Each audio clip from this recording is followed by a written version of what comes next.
अभी अब जो टॉपिक हमारा चल रहा है वो कौन सा है बच्चों, वो डिस्पर्जन के बारे में है कि डिस्पर्जन क्या होता है, ये सब चीज़ें हम पढ़ रहे हैं इस जगह पर, ठीक है। चलो अब हम बात करते हैं अगली चीज़ के बारे में बच्चों। अगली जो दो बातें हमारी वो है हमारे पास में वेरिएंस और स्टैंडर्ड डेविएशन है, ठीक है ना। ये लास्ट दो बातें हमारी जो डिस्पर्जन को बताएंगी हमारी। देखो सबसे पहले ध्यान रखना, अगला केस होता है हमारे पास में वेरिएंस और फिर एक केस होता है बच्चों हमारे पास में स्टैंडर्ड डेविएशन, ठीक है। स्टैंडर्ड डेविएशन लास्ट में फॉर्मूले को ही लिख लेंगे हम इस जगह पे। तो सबसे पहले सुनना कि वेरिएंस निकाला कैसे जाता है। देखो वेरिएंस निकालने के दो तरीके, एक तो हमारा डिस्क्रीट सीरीज के लिए और एक हमारा कंटिन्यूअस सीरीज के लिए है। जो हमारा डिस्क्रीट सीरीज के लिए फॉलो करता है फॉर्मूला वो होता है बच्चों देखो xi माइनस एक्स बार। आप कहोगे कि ये बात तो हम पहले से निकाल चुके, मैं आपसे पूछूं कि ये कौन था, आप क्या जवाब दोगे इसको, मीन डेविएशन अबाउट मीन नाम दोगे इसको ना, यानी कि डेविएशन था अबाउट मीन के। और आपको ये बात भी पता है अगर इस बात का कोई समीशन कर दे अभी इस समय में तो वो तो जीरो आ जाएगा। आपने अब ये सोचा कि अगर इसका समीशन जीरो आ जा रहा है तो क्यों ना हम इस बात का स्क्वायर कर दें। स्क्वायर करने से एब्सोल्यूट वाली बात सामने आएगी पर टर्म्स आपको पॉजिटिव भी मिलेंगे और उनका स्क्वायर भी मिलेगा। और डिवाइडेड बाय इस चीज को मैंने किससे कर दिया, देखो इस जगह पर n से कर दिया। ये जो भी कुछ था बच्चों ये किसके लिए था, आपका फॉर अनग्रुप्ड डेटा के लिए था। जो हमारा अनग्रुप्ड डेटा होता है उस बात के लिए हमारा ये वाला प्रोसेस काम करता है। ऐसा कुछ हमारा ये रहने वाला है। अब अगली चीज को सुनो, इस जगह पर अगर इस जगह पे आपको ये कहा जाए, हालांकि इस फॉर्मूले को ना थोड़ा सा स्क्वायरिंग वगैरह ओपन करके लिखोगे, इतना इलेबोरेट नहीं कर रहा हूं मैं, उतना जाना भी नहीं है अपने को इतने आगे तक। आप ध्यान रखना इसी फॉर्मूले को एक दूसरे स्ट्रक्चर में भी लिखा जाता है और वो दूसरा स्ट्रक्चर क्या है वो ध्यान रखोगे। देखो आप समीशन ऑफ सबसे पहले लिखा जाता है बच्चों इस जगह पर xi स्क्वायर अपॉन में आएगा तुम्हारे पास में n, इस जगह पर फिर वापस चलता है तुम्हारा माइनस ऑफ xi यानी कि समीशन xi अपॉन n का होल स्क्वायर। ऐसा कुछ। अगर मैं आपसे पूछूं कि ये इतनी बात आपकी कौन है, ये वाला इतने वाला अंदर वाला हिस्सा आपका कौन है, तो आप क्या जवाब दोगे इस बात को, ये तो हमारा मीन रहा। तो हम क्या करते हैं देखो, अगर कभी भी आपको वेरिएंस बताना पड़े बच्चों तो सबसे पहले आप क्या करोगे, या तो आप मीन डेविएशन निकालो। मैं भी क्वेश्चन के थ्रू बताऊंगा तुमको इस बात को। देखो या तो आप मीन डेविएशन निकाल लो कि xi माइनस एक्स बार कर करके उसका एक सम स्क्वायरिंग में एडअप करके लिख लो और टोटल नंबर ऑफ चीजों से उस बात को डिवाइड कर दो, तब भी आपका मीन डेविएशन से वेरिएंस आपका निकल जाएगा। वरना एक तरीका ये है कि आप डेविएशन से ना जाओ, आप टर्म्स का जो आपके पास डेटा है उसका स्क्वायर करके सम करो और उसको टोटल नंबर ऑफ टर्म से डिवाइड कर दो और उस बात को फिर सब्ट्रैक्ट करना है बच्चों आपको ओवरऑल उस डेटा के मीन के स्क्वायर से। ऐसा कुछ कहा गया। अब इसी चीज को यहां पर भी सुनेंगे। देखो हमने वेरिएंस तो बता दिया, अब अगर मुझको बताना पड़ जाए बच्चों स्टैंडर्ड डेविएशन जिसको एसडी बोला जाता है, अगर मुझे स्टैंडर्ड डेविएशन बताना पड़ जाए तो स्टैंडर्ड डेविएशन कुछ नहीं होगा बच्चों, इस जगह पे जो भी आपका वेरिएंस आया है उसी बात का उठा करके आप क्या ले लोगे, रूट ले लोगे। तो रूट अंडर वेरिएंस ही हमारा क्या होता है, स्टैंडर्ड डेविएशन होता है। इस बात को ध्यान रखना कि वेरिएंस को रिप्रेजेंट किया जाता है सिग्मा स्क्वायर से और स्टैंडर्ड डेविएशन को रिप्रेजेंट किया जाता है किससे बताओ, सिग्मा से। ये छोटी छोटी बातें बस आपको ध्यान होनी चाहिए। अब इसी जगह पर एक और बात सुनना। देखो ये तो हमारा रहा किसके लिए बताओ, डिस्क्रीट सीरीज के लिए हमारी ये वाली बात रही। अगर कभी कंटिन्यूअस सीरीज के लिए पूछ लिया जाए, अभी तक नहीं पूछा, ना इसको डिस्क्रीट पे पूछा ना कभी कंटिन्यूअस पे अभी तक इसको पूछा गया है, बस ऐसे ही रैंडम छोटे मोटे क्वेश्चन उनको बनाए हैं। देखो अब इस जगह पे अगर हमारे पास यही डेटा कंटिन्यूअस सीरीज के लिए आ जाए तो कंटिन्यूअस सीरीज में हमारा क्या होता था, अगर तुमको याद हो बच्चों, तो हम इस बात को केवल किससे मल्टीप्लाई करते थे। देखो अगर मैंने इस बात को फ्रीक्वेंसी से मल्टीप्लाई कर दिया और नीचे में समीशन क्या लिख दिया, fi, तो यही चीज हमारी किसके लिए बन जाएगा, ये चीज आ जाएगा हमारा ग्रुप्ड डेटा के लिए। ग्रुप डेटा में हमारी ये चीज शामिल हो जाएगी। फिर फर्दर अगर मैं बात करूं और इस चीज को ये क्या लिखा जाएगा, फिर ये वाला फॉर्मूला तब आपका बन जाएगा बच्चों fi इंटू xi का स्क्वायर अपॉन में आ जाएगा n और माइनस का कितना हो जाएगा, ये वाली चीज आपको पता भी है, समीशन इस जगह पर नीचे समीशन fi आएगा बच्चों, ठीक है ना। ये आ जाएगा समीशन fi xi अपॉन में समीशन fi। इसी तरीके से तो निकाला करते थे, किसमें बताऊं, हम जब कंटिन्यूअस सीरीज में डील करते थे तो fi xi करके इसी बात को इस तरीके से निकाला करते थे। तो ये छोटी मोटी दो चार बातें आप ध्यान रखोगे वेरिएंस और स्टैंडर्ड डेविएशन के बारे में। अभी कुछ पॉइंट्स आएंगे उनको फिर फर्दर ध्यान रखना। जैसे कि मैं तुमको बात करूं डिस्पर्जन में, हमने कहा था बच्चों जो रेंज होता है वो सबसे बेकार तरीका था किसी चीज को मेजरमेंट करने का। अब आपसे कोई पूछे कि पूरे स्टेट्स में सबसे अच्छा तरीका कौन है, तो ध्यान रखना स्टैंडर्ड डेविएशन को सबसे अच्छा तरीका माना जाता है। रीजन उसके पीछे ये है बच्चों कि यहाँ पर डेविएशन जो आते हैं, डेविएशन आपको पता है सम जीरो दे देंगे मीन के अबाउट, हमने उसका स्क्वायर करा पर डेटा तो बदल गया ना स्क्वायर करने से, तो इस वजह से उस बात का रूट भी ले लिया जाए तो जितना भी वैल्यू आएगा वो अप्रोक्सीमेट जो भी कुछ आए वो सबसे ज्यादा अच्छा डेटा माना जाता है स्टैंडर्ड डेविएशन के लिए, यानी कि इसको सॉल्व करने के लिए। ठीक है, अब मैं एक छोटे से क्वेश्चन से तुमको इस चीज को सॉल्व कराता हूं। देखो ठीक है, बहुत ही आसान से सवाल पहले हम लेते हैं। देखो ये क्वेश्चन हमारा आया था बच्चों 2021 सेकंड में, ठीक है, क्वेश्चन को ध्यान से सुनोगे। देखो क्वेश्चन हमारा क्या था, देखो आपके पास में यहां दिया गया बच्चों, इफ इन्होंने कहा summation of x i equal to 1 से लेकर के अपने को दिया गया ये 10 तक, इसने कहा कि इसका वैल्यू हमारे पास में जा रहा है बच्चों 110। उसके बाद इसने एक दूसरी बात कही हमको यहाँ पर, i इक्वल टू 1 से लेकर के हमारा कहाँ तक जा रहा है ये 10 तक, और ये वाली बात थी हमारी किसके लिए, एक्स आई स्क्वायर के लिए। इसका वैल्यू इसने कितना बोला अपने को, ये बोला गया बच्चों 1540, इतना इतना इसने बोला। आगे में आपसे ये कह रहा है कि आप बता दो इस जगह पर इस बात का वेरिएंस हमारा क्या होने वाला है, वेरिएंस हमारा क्या रहेगा। अब आप ऐसे सोचो, वेरिएंस जब भी बात आया करे ना, तो वेरिएंस के बारे में ध्यान रखना, दो तरीके से हमने फॉर्मूलों को डील करा है। एक कौन से वाला था बच्चों, एक तो अनग्रुप्ड डेटा वाले के लिए था, और एक कौन सा था हमारा, ग्रुप डेटा वाले के लिए था। अब आपको बस इतना ध्यान रखना है, जो ग्रुप डेटा भी आ जाए आपके पास में इस जगह पे, या अनग्रुप डेटा भी आ जाए, ओवरऑल ना आप पहले ना इस फॉर्मूले को प्राथमिकता देना हमेशा, इस वाले फॉर्मूले को, क्योंकि इससे जाना थोड़ा आसान होता है, वहां पर अपने को डेविएशन में डील करना होता है। अब मैं जो क्वेश्चन दिया उसके अनुकूल अगर मैं आपसे फॉर्मूला पूछूं कि कौन सा इस्तेमाल करना होगा, तो हम यही फॉर्मूला इस्तेमाल कर सकते हैं, क्योंकि उसने जिस डेटा को अपने को दिया, उसने डेटास का स्क्वायर का सम दिया और समीशन एक्स आई यानी कि डेटास का सम दिया। तो मैं अब आपसे पूछता हूं कि मुझे इस जगह पर अगर वेरिएंस निकालना पड़ गया, वेरिएंस मुझको निकालना था, तो मैं कितना लिखूंगा बताओ इस बात को, summation of x i square upon n, और माइनस बोलो कितना आएगा, summation of x i upon n का होल स्क्वायर, ये वाली बात आपकी रहेगी। अब आप सिंपल सिंपल इस डेटा को रख दो बच्चों, इसका सम कितना है बताओ आपके पास में, एक्स आई स्क्वायर कितना है, वो है हमारे पास में 1540, ये टोटल 1540 आ जाएगा, upon total number of terms होती थी। अब आपको कोई बताएगा कि नंबर ऑफ टर्म्स कितनी होगी, वो आपको कौन बता रहा है, देखो वो समीशन बता रहा है, समीशन का जो अपर बाउंड 10 दे रखा है उस बात को यहां लिख लोगे, और माइनस मीन अपॉन एन कर लोगे, ये कितना आ जाएगा बताओ, 110 अपॉन में कितना आ जाएगा आपका ये 10, इस बात का पूरे का स्क्वायर आ जाएगा। क्लियर है इतना इतना।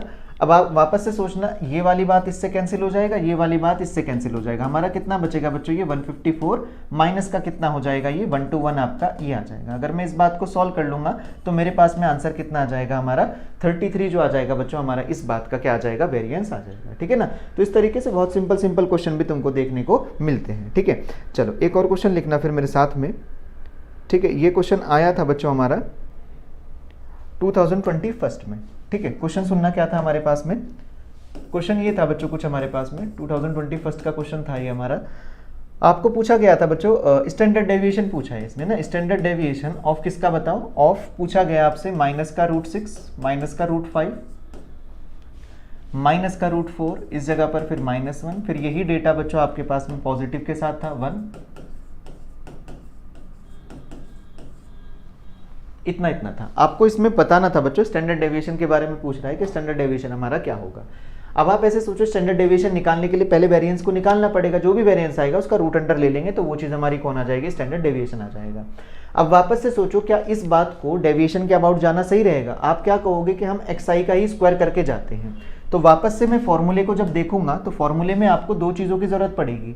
एक किस बात की बताओ, summation of x i square की जरूरत पड़ेगी। तो आप यहां पर सबसे पहले इन बात का समीशन करना शुरू करो। जब आप इन बात का समीशन करना शुरू करोगे और स्क्वायर करके करना बच्चों सम, तो आपको मालूम चलेगा कि ये 6 होगा, फिर वापस से ये 5 होगा, ये 4 होगा और वापस से ये आपका 1 होगा। आपको मालूम चलेगा कि फिर ये चीज वापस रिपीट होना शुरू हो गई है कि 1 4 5 6 दोबारा आएगा। तो मैं कुछ नहीं करता हूं, इस बात का मैंने क्या कर दिया, इस जगह पर पकड़ करके केवल और केवल इस बात का ट्वाइस कर दिया मैंने। अब आप इन बातों को ऐड कर लो, 5 5 10, 10 + 6 16, 16 × 2 कितना आ जाएगा बच्चों आपका, ये आ चुका 32। ये बात अपने पास में आ गई है।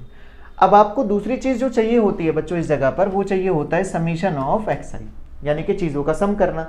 और ध्यान रखना, समीशन एक्स आई में एब्सोल्यूट की तो बात ही नहीं करी, यानी कि आप एल्जेब्रिक सम करोगे इन सब बातों का। तो जब आप इन बातों का एल्जेब्रिक सम करोगे तो वो वैल्यू कितना आने वाला है, देखो आपका वो आ जाएगा आपके पास में 0। अब मैं बात करता हूं इस जगह पर वेरिएंस के बारे में। जब आप वेरिएंस अब आप इस चीज का निकालोगे तो वेरिएंस निकालने का तरीका क्या होगा बच्चों, वापस से summation x i square that is आपका आ जाएगा ये 32 अपॉन में टोटल नंबर ऑफ टर्म्स कितने हमारे पास में 4 और 4 8, ये आ जाएगा अपॉन में 8, और माइनस का क्या करोगे, summation of x i upon n का होल स्क्वायर, वो बात हमारे पास में रही है 0। तो आंसर कितना आ जाएगा हमारा 4, पर ये तो वेरिएंस है। अपने को क्या चाहिए, स्टैंडर्ड डेविएशन। तो मैं क्या करूंगा, देखो रूट अंडर क्या निकाल लूंगा इस बात का, वेरिएंस। तो कितना आ जाएगा √4, दैट इज कितना आ जाएगा ये वैल्यू मेरे पास में 2। ठीक है ना। तो इजी बहुत बात है कि कुछ ऐसा कुछ टफ एंड हार्ड नहीं है बच्चों कि स्टैंडर्ड डेविएशन किस तरीके से निकल रहा है, हम ये सब बातें पहले से डील कर चुके हैं।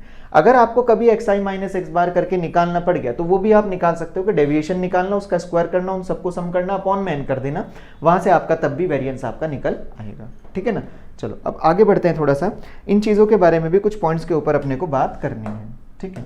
तो नोट करके कुछ पॉइंट्स को नोट डाउन करना पहले। चलो पहला पॉइंट लिखेंगे यहाँ पर, जो हमारा स्टैंडर्ड डेविएशन होता है, standard deviation is best measure, सबसे ज़्यादा बेस्ट मेजर होता है हमारा ये ऑफ वेरिएशन। जो वेरिएशंस चल रहे हैं आपके पास में उसमें सबसे ज़्यादा अच्छा कौन होगा, हमारा स्टैंडर्ड डेविएशन ही माना जाएगा, ठीक है। अब दूसरी चीज़ को ध्यान रखना, वही चीज़ कि ये हमारा it is based on all items of observation. जितने भी हमारी ऑब्जर्वेशन आ रही हैं उन सब पर क्या होगा, हमारा ये बेस्ड होगा। जहां जहां पर बच्चों मीन की बात आती है ना, क्योंकि स्टैंडर्ड डेविएशन ना और कुछ नहीं है, जैसे कि मैं बात करूं स्टैंडर्ड डेविएशन आपका और कुछ नहीं है, स्टैंडर्ड डेविएशन आपका या वेरिएंस आपका मीन ही है एक तरीके से, यानी कि मीन के अबाउट डेविएशन निकला है। तो जो चीजें मीन से रिलेटेड होंगी, क्योंकि मीन खुद अपने आप में डेटास को सबको लेकर के चलता था, टोटल ऑब्जर्वेशन लेकर के चलता था, तो यहां पर भी वेरिएंस आपका टोटल चीजों को लेकर के ही चलेगा, ठीक है ना। चलो अब बात करते हैं जल्दी से आगे में थर्ड पॉइंट की। अगर मैं बात करूं इस जगह पर थर्ड पॉइंट आपको लिखना है यहाँ पर बच्चों, देखो स्टैंडर्ड डेविएशन जो होता है, standard deviation of first n natural numbers. जो फर्स्ट एन नेचुरल नंबर्स होते हैं आपके पास में, कई बार ये प्रीवियस ईयर में 2017-18 के टाइम में बच्चों डायरेक्ट एज अ फॉर्मूला भी पूछा गया आपके पास में। जो आपका फर्स्ट एन नेचुरल नंबर का स्टैंडर्ड डेविएशन होता है सिग्मा, वो कितना रहता है आपका रूट अंडर बच्चों n स्क्वायर माइनस 1 अपॉन में आ जाएगा आपका ये 12, ठीक है। इतना ध्यान रखना है। अगर फॉर्मूला भी याद ना रह पाए तब भी बच्चों आप इस बात को कैलकुलेट कर सकते हो, क्योंकि मैं हल्का सा बता दूं इस बात को कि जो सम ऑफ एन नेचुरल नंबर का स्टैंडर्ड डेविएशन होगा आपका, आप ऐसे सोचो, आप 1 लिखोगे, 2 लिखोगे, 3 लिखोगे, अप टू कहाँ तक जा रहा है आपका ये n तक जा रहा है। अब आप ऐसे सोचना इस जगह पर स्टैंडर्ड डेविएशन चाहिए, तो स्टैंडर्ड डेविएशन निकालने के लिए वापस से आपको दो चीज़ों को ध्यान रखना है, summation of xi square upon में n आएगा बच्चों, और minus of summation xi upon में n आएगा, ये वाली बात, इसका स्क्वायर आ जाएगा ऐसा करके। अब मुझे एक छोटी सी बात बताना, अगर मैं तुमसे ये कहूँ इस जगह पर आपने समीशन xi स्क्वायर निकाला, समीशन xi स्क्वायर का मतलब क्या होगा, देखो 1 का स्क्वायर, 2 का स्क्वायर, डॉट डॉट डॉट कहाँ तक बताओ, n के स्क्वायर तक। अगर आप इस बात को सॉल्व कर लोगे तो आपको फॉर्मूला भी पता है, एपी में हमने इस बात को पढ़ा था, n into n plus 1 2n+1 upon में कितना आ जाएगा ये 6, इतना मिलेगा। अब वापस से जब आप इस चीज को समीशन xi करके सॉल्व करोगे तो ये कितना होगा, देखो आपका 1 + 2 + 3 + डॉट डॉट डॉट आपका ये n तक, इसका सम कितना हो जाएगा आपका n इंटू n+1 अपॉन में आ जाएगा बच्चों आपका ये 2। अब इन दोनों बातों को बस पकड़ के आपको बच्चों यहाँ पर रखना है, स्क्वायर वाला सम तो ये आ चुका, अपॉन में इसके ये n नजर आएगा, तो ये वाला n इस n को कैंसिल कर देगा, तो बस यहाँ से जो चीज आपको बचेगी वो बचेगा आपका n+1, इधर पर बचेगा आपका 2n+1, अपॉन में आ जाएगा आपका ये 6, माइनस वापस से n से n कटेगा इसका ये, तो ये कितना हो जाएगा हमारा n+1 का होल स्क्वायर अपॉन में कितना आ जाएगा 4। बस अब आपको क्या करना है, इन दोनों में से n+1 को कॉमन लेना है, एलसीएम वगैरह लोगे तो जो भी बात आपके सामने आएगी वो हमारा क्या रहने वाला है बच्चों, वो हमारा रहने वाला है स्टैंडर्ड डेविएशन। तो ओवरऑल बस आपको एज अ फॉर्मूला इस चीज को ध्यान रख लेना है कि sum of first n natural number का जो सम होता है वो कितना होता है, root under n square minus 1 upon 12, n-1 into n+1 upon 12, ऐसा भी कुछ बोल सकते हो इस बात को, ठीक है। चलो अब अगले पॉइंट पर बात करते हैं हम। जो अगला पॉइंट है हमारा फोर्थ पॉइंट, उसको ध्यान रखना। देखो जो आपका स्टैंडर्ड डेविएशन है, स्टैंडर्ड डेविएशन और किसके बारे में कहा गया, देखो एंड वेरिएंस के बारे में, दो चीजों के बारे में हम बात कर रहे हैं। Standard deviation and variance does not depend, ये दोनों के दोनों डिपेंड नहीं करते, डज नॉट डिपेंड ऑन किसके ऊपर बताओ, on change of origin, change of origin पर ये डिपेंड नहीं करते, बट ये आपका किस पे ऊपर डिपेंड करेंगे, बट डिपेंड्स ऑन, ये दोनों के दोनों आपका डिपेंड करेंगे, but depends on change of scale, depends on change of scale. ये वापस से मैं तुमको बात बता दूं, देखो जो स्टैंडर्ड डेविएशन या वेरिएंस है, ये दोनों बातें बच्चों ध्यान रखो डेविएशन के अबाउट ही तो निकली हैं। ओवरऑल इनके फॉर्मूले में जो भी कुछ आ रहा है आप देख पाओगे कि इनके फॉर्मूले में आपके पास में डेविएशन से तो आ रहे हैं। देखो ये वाली बात, ये डेविएशन आ रहा है, इधर पर भी डेविएशन आ रहा है। अभी हमने देखा था जो मीन डेविएशन अबाउट मीन होता है या मीडियन होता है या मॉड होता है बच्चों, वो किसके ऊपर डिपेंड करता है, वो स्केल पर डिपेंड करता है, ओरिजिन पर तो डिपेंड नहीं करता। जब वो स्केल पर डिपेंड करता है तो ये वाली बात भी किसके ऊपर डिपेंड करेगी, स्केल के ऊपर। बस ये छोटी सी बात ध्यान रखना जो मैंने इस जगह पर तुमको ये बताई हुई थी। कौन से वाली चीज की बात कर रहा हूँ, देखो ये वाली चीज कि चेंज ऑफ ओरिजिन ऐसा कुछ होगा कि वो आपका के से के कैंसिल करा देगा और इस जगह पर आपका पी से पी कैंसिल नहीं हो पाएगा, तो वो चीज आपकी आपकी बाहर मिल जाएगी इस जगह पर। तो बस इतनी चीज ध्यान रखेंगे कि हमारे पास में जो रेंज हो गया, इसी तरीके से मीन डेविएशन हो गया, इसी तरीके से स्टैंडर्ड डेविएशन वेरिएंस हो गया, ये तीनों की चारों की चारों बातें आप किस पर डिपेंड करती हैं, केवल और केवल स्केल पर डिपेंड करेंगे, ओरिजिन पर डिपेंड नहीं करेंगे। बस इतना ध्यान रखो। अगली चीज को ध्यान रखना इस जगह पर, 5th पॉइंट में लिख रहा हूं, इफ ईच ऑब्जर्वेशन, क्या लिखा मैंने देखो, if each observation is multiplied by के। अगर हमने ईच ऑब्जर्वेशन को मल्टीप्लाइड कर दिया के से, ठीक है, हर एक ऑब्जर्वेशन को मल्टीप्लाई करते जा रहे हैं, ऐड करेंगे तो कोई फर्क नहीं पड़ेगा। ये चीज जो है ना मल्टीप्लाइड बाय के, इसका मतलब क्या है, ये चीज आपको क्या दर्शाना चाह रहा है, ये बताना चाह रहा है बच्चों आपको चेंज ऑफ स्केल को, चेंज ऑफ ओरिजिन पर तो डिपेंड ही नहीं करता। कौन, ये दोनों का दोनों, जो ऊपर वाला हमारा पार्ट लिखा हुआ है, ये दोनों का दोनों डिपेंड ही नहीं करता, ठीक है ना। अब हम चेंज ऑफ स्केल पर लेकर के जा रहे हैं इस बात को। तो अब जो नया स्टैंडर्ड डेविएशन या नया जो भी कुछ आएगा आपका वेरिएंस, वो कितना होगा। तो सबसे पहले ध्यान रखो, जो आपका न्यू वेरिएंस आएगा, वो न्यू वेरिएंस क्या हो जाएगा आपका, पुराने वाले का, जो भी आपका पुराने वाला ओरिजिनल आपका वेरिएंस था, उस बात का क्या हो जाएगा, के स्क्वायर इंटू सिग्मा स्क्वायर हो जाएगा, ये वाली बात, ठीक है। मैं भी समझा देता हूं ऐसा क्यों हुआ। और जो अब आपका बच्चों न्यू स्टैंडर्ड डेविएशन होगा, वो क्या हो जाएगा आपका, मॉड अंडर के इंटू सिग्मा हो जाएगा, ऐसा कुछ। मैं इसको बता दूं हमने ऐसा क्यों कर दिया। आप ऐसा सोचो इस जगह पे वापस से, अगर मैं तुमको ये कहूं कि वापस से वो पुरानी चीज को देखो जो हमने पहले लिखी थी, हमने क्या लिखा था उस जगह पर, हमने एक बात छोटी सी ये लिखी थी कि आपके पास में जो चेंज ऑफ स्केल है वेरिएंस के अबाउट में, अगर मैं वेरिएंस के अबाउट में इस चीज को बात कर रहा हूं, तो आपके पास में xi माइनस का x बार का स्क्वायर होगा अपॉन में n होगा।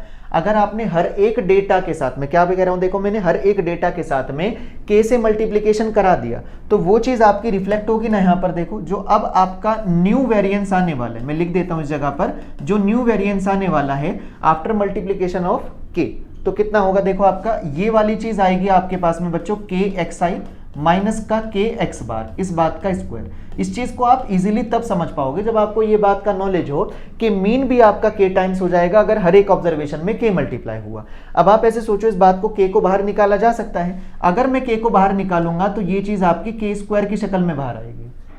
अंदर सोचो क्या बना, अंदर बनेगा बच्चों आपका xi माइनस एक्स बार का स्क्वायर अपॉन में कितना आ जाएगा n। अब बताओ ये इतना पोर्शन आपका क्या है, आप कहोगे कि ये तो पुराने वाला सिग्मा है, तो यही चीज आपका के स्क्वायर क्या आ जाएगा, सिग्मा स्क्वायर।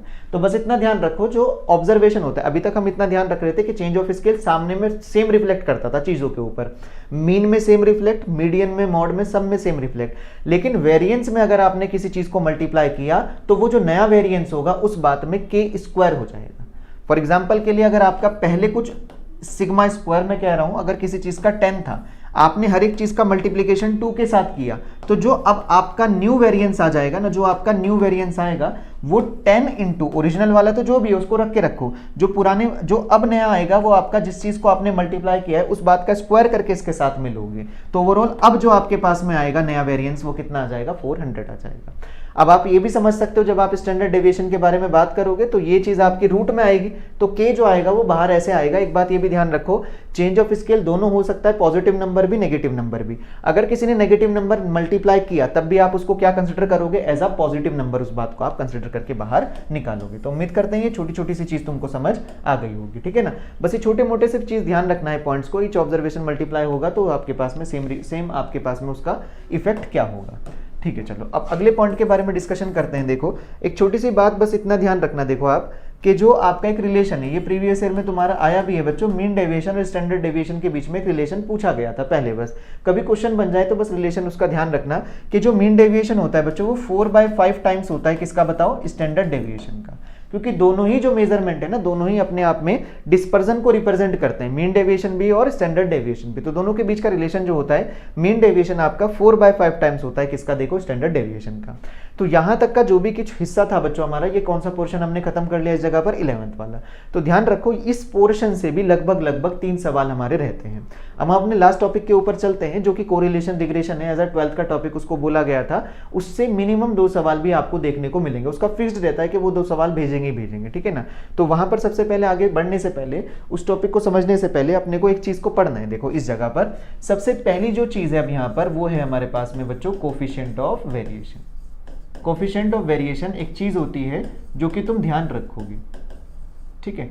अब मैं बात करता हूं कि कोफिशिएंट ऑफ वेरिएशन को लाने की जरूरत क्यों पड़ी। बच्चों अभी तक जितना भी तुमने पीछे कुछ भी देखा ना, यहाँ पर ये जितना भी हमारा पीछे कुछ चल रहा था, वो दो डेटा सेपरेट आ रहे थे, कोई डेटा अलग चल रहा था, दूसरा डेटा अलग चल रहा था। अब ऐसे सोचो, अगर अगर बहुत कॉमन सा एग्जांपल लें, अगर किसी चीज़ का किसी भी आइटम का किसी चीज़ का रेट बढ़ जाए, मान लो कोई भी चीज़ आप खरीदने गए, उसका रेट बढ़ता जा रहा है, तो आप क्या करोगे, उसकी कंजप्शन कम कर दोगे, यानी कि ओवरऑल उसको इस्तेमाल कम कर दोगे करना।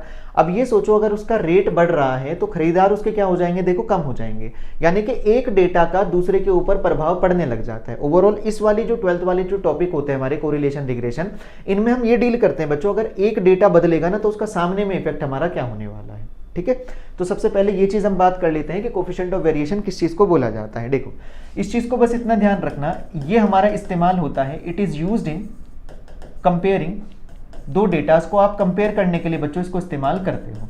It is used in comparing the variability, variability को भी मैं समझाता हूं कि वेरिएबिलिटी जो ये शब्द है ये किस चीज को इस्तेमाल यूज कर रहा है। देखो वेरिएबिलिटी ऑफ टू, दो या दो से ज्यादा, ऑफ टू और more than two series, of two और मोर देन टू सीरीज, आपके पास दो या दो से ज्यादा सीरीज होंगी, उस चीज को आपको इसको कंपेयर करने में किसका इस्तेमाल किया जाएगा, कोफिशिएंट ऑफ वेरिएशन का इस्तेमाल किया जाएगा। अब आप बात को समझना, देखो मैंने सबसे पहले तुमको ये कहा था, अगर तुमको हल्का सा याद हो, हमने ना एक छोटा सा एग्जांपल लिया था बच्चों 5, 15, 70 करके, इसी तरीके से हमने एक एग्जांपल लिया था 20, 30, 40 करके, और मैंने तुमसे कहा था कि इन दोनों चीज़ों का मीन बताओ, तो हमने कहा था कि इन दोनों चीज़ों का मीन हमारा 30, 30 सेम आ रहा है। मीन से जब आप कुछ कंक्लूजन नहीं ड्रॉ कर पाते तो आपने किस चीज़ को इस्तेमाल करा था बच्चों, डेविएशंस को, अगर तुम्हें याद आ रहा हो, इसी वजह से डिस्पर्जन को बनाया गया। अब ऐसे सोचो बच्चों, डिस्पर्जन से भी अगर आपका डेटा का कुछ कंक्लूजन ना निकल पाए, यानी कि आप कंक्लूड ना कर पाओ कि कौन सा डेटा हमारा बेस्ट है और कौन सा हमारा वर्स्ट है, तो ऐसी चीजों में फिर वापस से आपको एक लास्ट चीज को कंपैरिजन कराना पड़ता है, जिसको कोफिशिएंट ऑफ वेरिएशन बोला जाता है। ठीक है, अब आप बात को सुनना, हमने ये कहा कि दो डेटाज में आपके पास में जब कुछ वेरिएशन हो रहा हो तो उन दोनों को कंपेयर करने के लिए आप किसका इस्तेमाल करते हो, कोफिशिएंट ऑफ वेरिएशन का इस्तेमाल करते हो।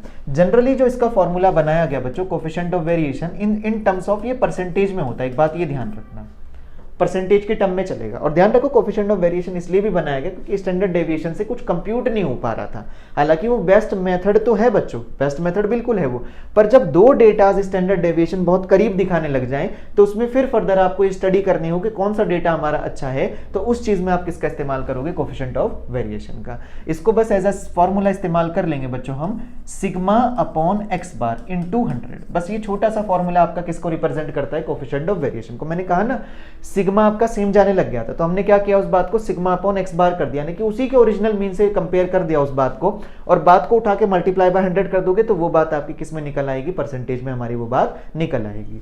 अब क्वेश्चन किस तरीके से बनेंगे इसका, इस बार क्वेश्चन भी आया था, वो भी हम डील करेंगे बच्चों। अभी इसको बस एक चीज ये ध्यान रखनी है आगे चल करके आपको, कि यहां पर ना कोफिशिएंट ऑफ वेरिएशन को कंपेयर किया जाएगा।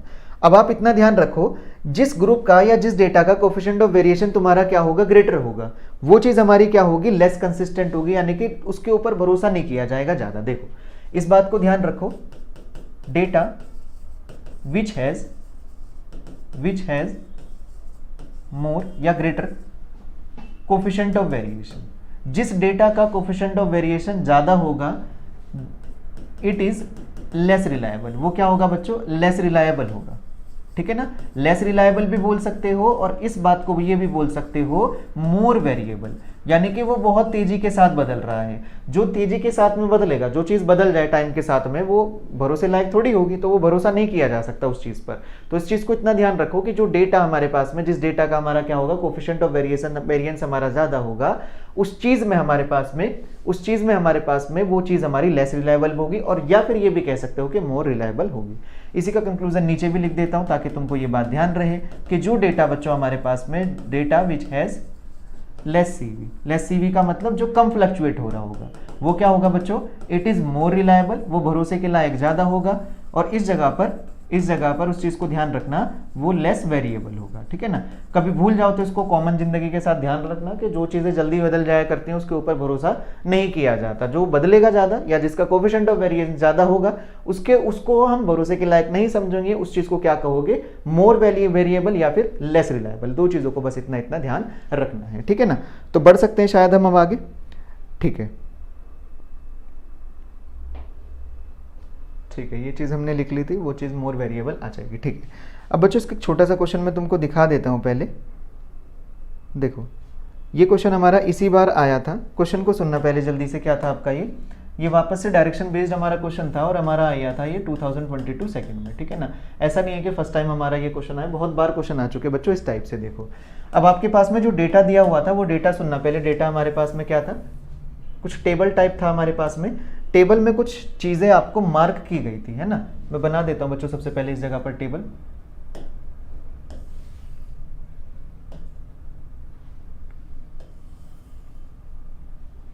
ठीक है, अब इस जगह पर क्या पूछा गया था तुमसे, देखो इसमें दो चीज़ें तुमको दी गई थी। पहली जो चीज़ तुमको दी गई है वो आपके पास में कह रहा है इस जगह पर कुछ सब्जेक्ट हैं यहाँ पर ना। मैं सब्जेक्ट भी मार्क कर देता हूँ अभी। इस जगह पर तुम्हारे सब्जेक्ट हैं, ठीक है। इस जगह पर उन चीज़ों के मीन है या फिर मीन मार्क्स कह सकते हो उन चीज़ों का। और फिर इस जगह पर कह रहा है तुमको इन चीज़ों का तुम्हारा स्टैंडर्ड डेविएशन है।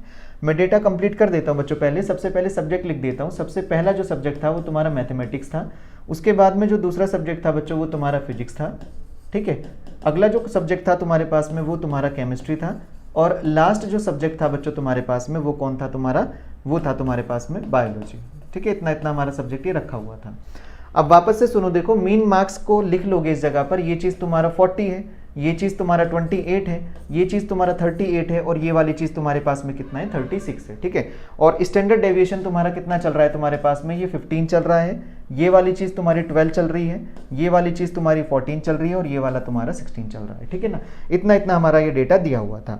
अब सबसे पहले इसने आपसे ये कहा सबसे पहले कि पहला क्वेश्चन इसने ये बनाया, सुनना देखो ध्यान से। पहला क्वेश्चन इसने क्या बनाया, पहला क्वेश्चन ये तुमसे कह रहा है which of the following subject, which subject, किस सब्जेक्ट की बच्चों has highest variability, highest variability, यानी कि कौन सी चीज ज्यादा वेरिएबल होगी, ठीक है। अब आप ऐसे सोचो बच्चों, हाईएस्ट वेरिएबिलिटी पूछिए आपसे। हाईएस्ट वेरिएबिलिटी उसकी होती है जिसका सबसे ज्यादा कोफिशिएंट ऑफ वेरिएंस होता है। तो आप यहाँ पर सबसे पहले हर एक चीज का क्या निकालने जाओगे बच्चों, कोफिशिएंट ऑफ वेरिएंस निकालोगे, सीवी निकालोगे। और सीवी का फॉर्मूला क्या होता है आपका, sigma upon x bar into में आ जाएगा आपका ये 100। तो अपने को बस एक छोटा सा काम यहाँ पर ये करना था इस वाले क्वेश्चन में। ये वो क्वेश्चन था जो थोड़ा सा कैलकुलेशन लेगा और सॉल्व हो करके आपको आंसर आराम से दे देगा। बस आपको थोड़ी सी हिम्मत ये दिखानी थी कि आप इस चीज़ में कैलकुलेशन ठीक ठाक कर दो। तो सबसे पहले हम इन चीज़ों का क्या निकालने जा रहे हैं, यहाँ पर कोफिशिएंट ऑफ वेरिएंस निकालेंगे बच्चों चीज़ों का। तो सबसे पहले मैं मैथ्स का निकाल लूंगा। मैथ्स का निकालने के लिए बच्चों मैं कैलकुलेटर से कैलकुलेट कर देता हूं, तुम इजीली उसको कैलकुलेट कर सकते हो हालांकि, ठीक है ना। अब इस जगह पर सुनना, कोफिशिएंट ऑफ वेरिएंस निकालोगे तो सिग्मा अपॉन एक्स बार जाएगा, यानी कि मैं मैथ्स सब्जेक्ट के लिए निकाल रहा हूं। तो सिग्मा इसका कितना है बच्चों 40, अपॉन में इस बात को कितना ले लोगे आप इस जगह पर 15। जब आप इस बात को सॉल्व करोगे सिग्मा दैट इज 15 अपॉन 40 लिखना पड़ेगा, 15 अपॉन 40। तो बच्चों इंटू 100 कर दोगे इस बात को, तो ये आपका कितना आ रहा है, देखो ये आपका आ रहा है बच्चों 37.5 आ जाएगा, इतना, ठीक है ना। अगली चीज में बात करूं, अब इस चीज का डेटा का निकालना है, किसका, देखो फिजिक्स का। बस ध्यान रखो सिग्मा स्टैंडर्ड डेविएशन है और मीन मार्क्स आपका एक्स बार में लिख भी देता हूं। ये चीज आपके पास में सिग्मा है और ये वाली बात आपकी कौन रही, ये वाली बात आपकी एक्स बार रही। अब वापस से दूसरी चीज को सुनना, दूसरा कौन था हमारा 12 और दूसरा कौन था इस जगह पर हमारा ये 28। तो ये कौन आ जाएगा बच्चों हमारा, ये आ रहा था हमारे पास में 42.85, ऐसा ऐसा कुछ आ जाएगा हमारा ये, ठीक है। अब इस जगह पर अगले वाले को देखो, अगला कौन था 14 और हमारे पास में ये 38, ये कितना आ जाएगा हमारे पास में 36.84, ठीक है। छोटी छोटी कैलकुलेशन कर लेना बस तुम लोग। लास्ट में हमारा कौन है 16 और इधर पर कौन है हमारे पास में ये 36, ये कौन आ जाएगा बच्चों हमारा 44.44, ऐसा कुछ आ जाएगा। उसने चारों ऑप्शन दिए हुए थे और चारों ऑप्शन में जो थे यही नाम थे, मैथ्स था, फिजिक्स था, केमिस्ट्री था और बायोलॉजी था। आप ये देखोगे सबसे ज्यादा इस जगह पर कोफिशिएंट ऑफ वेरिएशन किसका है, आपको मालूम चलेगा कि सबसे ज्यादा किसका है, देखो बायोलॉजी का। तो इस जगह पर इसका क्या है बच्चों, हाईएस्ट सीवी है। अगर इसका हाईएस्ट सीवी है आपके पास में तो ये चीज आपकी क्या होगी बताओ, लेस रिलायबल होगी। लेस रिलायबल इसका मतलब मोर वेरिएबल, लेस रिलायबल भी कह सकते हो और ये चीज आपका मोर वेरिएबल भी कहलाएगा, ठीक है ना। ऐसा ऐसा कुछ आपका ये रहने वाला है, ठीक है। अब इसी के साथ में देखो बस इतनी सी चीज आपको ये सॉल्व करनी थी तो आपका आंसर कुछ इस तरीके से चमक जाता। अब दूसरा जो क्वेश्चन इस जगह पर दिया हुआ था, इसका जो आंसर हो जाएगा हमारे पास में, आंसर आ जाएगा बच्चों इसका बायोलॉजी, ठीक है। बायोलॉजी इसका आंसर हमारा आ जाना था। अब जो दूसरा क्वेश्चन इसके ऊपर दिया हुआ था, दूसरे क्वेश्चन के बारे में क्या कह रहा है देखो आपसे, ये दूसरा क्वेश्चन इसने कहा था तुमसे कोफिशिएंट ऑफ वेरिएशन आपसे पूछा, कोफिशिएंट ऑफ वेरिएशन आपसे पूछा किसका, देखो मैथमेटिक्स का। जब आप कैलकुलेशन कर ही चुके थे तो बस इसको भी निकाल के दे दोगे इसको। तो मैथमेटिक्स का आपका जो कोफिशिएंट ऑफ वेरिएशन आ जाएगा वो कितना था, देखो हमारे पास में 37.5। तो इस बात का आंसर कितना आ जाना था हमारा, 37.5 आ जाना था। तो कुछ इस तरीके से उठा उठा करके चीज़ों को डील करना है। बस ध्यान रखना है कि कोफिशिएंट ऑफ वेरिएशन किस चीज़ के इस्तेमाल में लाते हैं, जब दो डेटास को आपस में कंपैरिजन करना हो तो उस चीज़ के लिए हम इस बात का इस्तेमाल करेंगे, ठीक है ना। अब हम बढ़ सकते हैं आगे यहाँ से। तो हमने कोफिशिएंट ऑफ वेरिएशन को इस तरीके से उठा करके डील कर लिया। एक काम करना, तुम एक छोटा सा क्वेश्चन ट्राई कर लेना बच्चों। ये भी हमारा क्वेश्चन जो है ये आया हुआ है 2022 वाली शिफ्ट में, ठीक है ना। आपसे ये कहा गया, बहुत ही इजी सा क्वेश्चन है, समीशन xi इक्वल टू 20 दे रखा है बच्चों। समीशन xi स्क्वायर जो दिया हुआ है तुमको, वो दिया हुआ है बच्चों तुम्हारे पास में 200, और लास्ट में तुमको दिया हुआ है n का वैल्यू 10। आपको बताना है कोफिशिएंट ऑफ वेरिएशन आपके पास में क्या होगा। ऑप्शंस कुछ ऐसे थे आपके, 80 था, 100 था, सी ऑप्शन था आपके पास में 150, और डी ऑप्शन था आपके पास में बच्चों 200। ऐसा ऐसा कुछ था। सॉल्व कर लेना इस बात को। ये हमारा कितना आ जाएगा, ये हमारा आ जाना चाहिए देखो 200, ठीक है ना। इतना इतना सॉल्व करना। अब हम आगे बढ़ते हैं अपने टॉपिक की तरफ। जो हमारा सेकंड लास्ट टॉपिक होने वाला है वो है हमारे पास में बच्चों कोरिलेशन, ठीक है ना। कोरिलेशन रिग्रेशन हमारा यहाँ से स्टार्ट हो जाता है। अब कोरिलेशन क्या है, क्यों पढ़ते हैं, इसका फॉर्मूला वगैरह क्या है, ठीक है ना। अब इस चीज को समझना कि कोरिलेशन का मतलब क्या है। देखो नाम से पता चल रहा है ना, कोरिलेशन यानी कि उसका किसी के साथ संबंध है, सहसंबंध बोला जाता है वैसे इसको। अब हम यहाँ पर ये काम करते हैं जिसको मैं एज एग्जांपल अभी तुमको बता रहा था। अगर मैं किसी एक चीज को, एक डेटा को बढ़ाना शुरू करूं, उसी डेटा का इफेक्ट सेम किसके ऊपर करेगा, दूसरी चीज के ऊपर, तो वो चीज आपकी क्या कहलाएगी, कोरिलेटेड कहलाएगी। अब बात को समझेंगे। देखो इस जगह पे मैंने तुमसे ये कहा, पहले इस चीज को लिख लो, it is a relation, it is a relation between two datas. ये दो डेटास के बीच में रिलेशन होता है, ठीक है। इस चीज को ऐसे ध्यान रखना, व्हेन वन डेटा, कोई भी एक डेटा अगर चेंज किया जाए, ठीक है,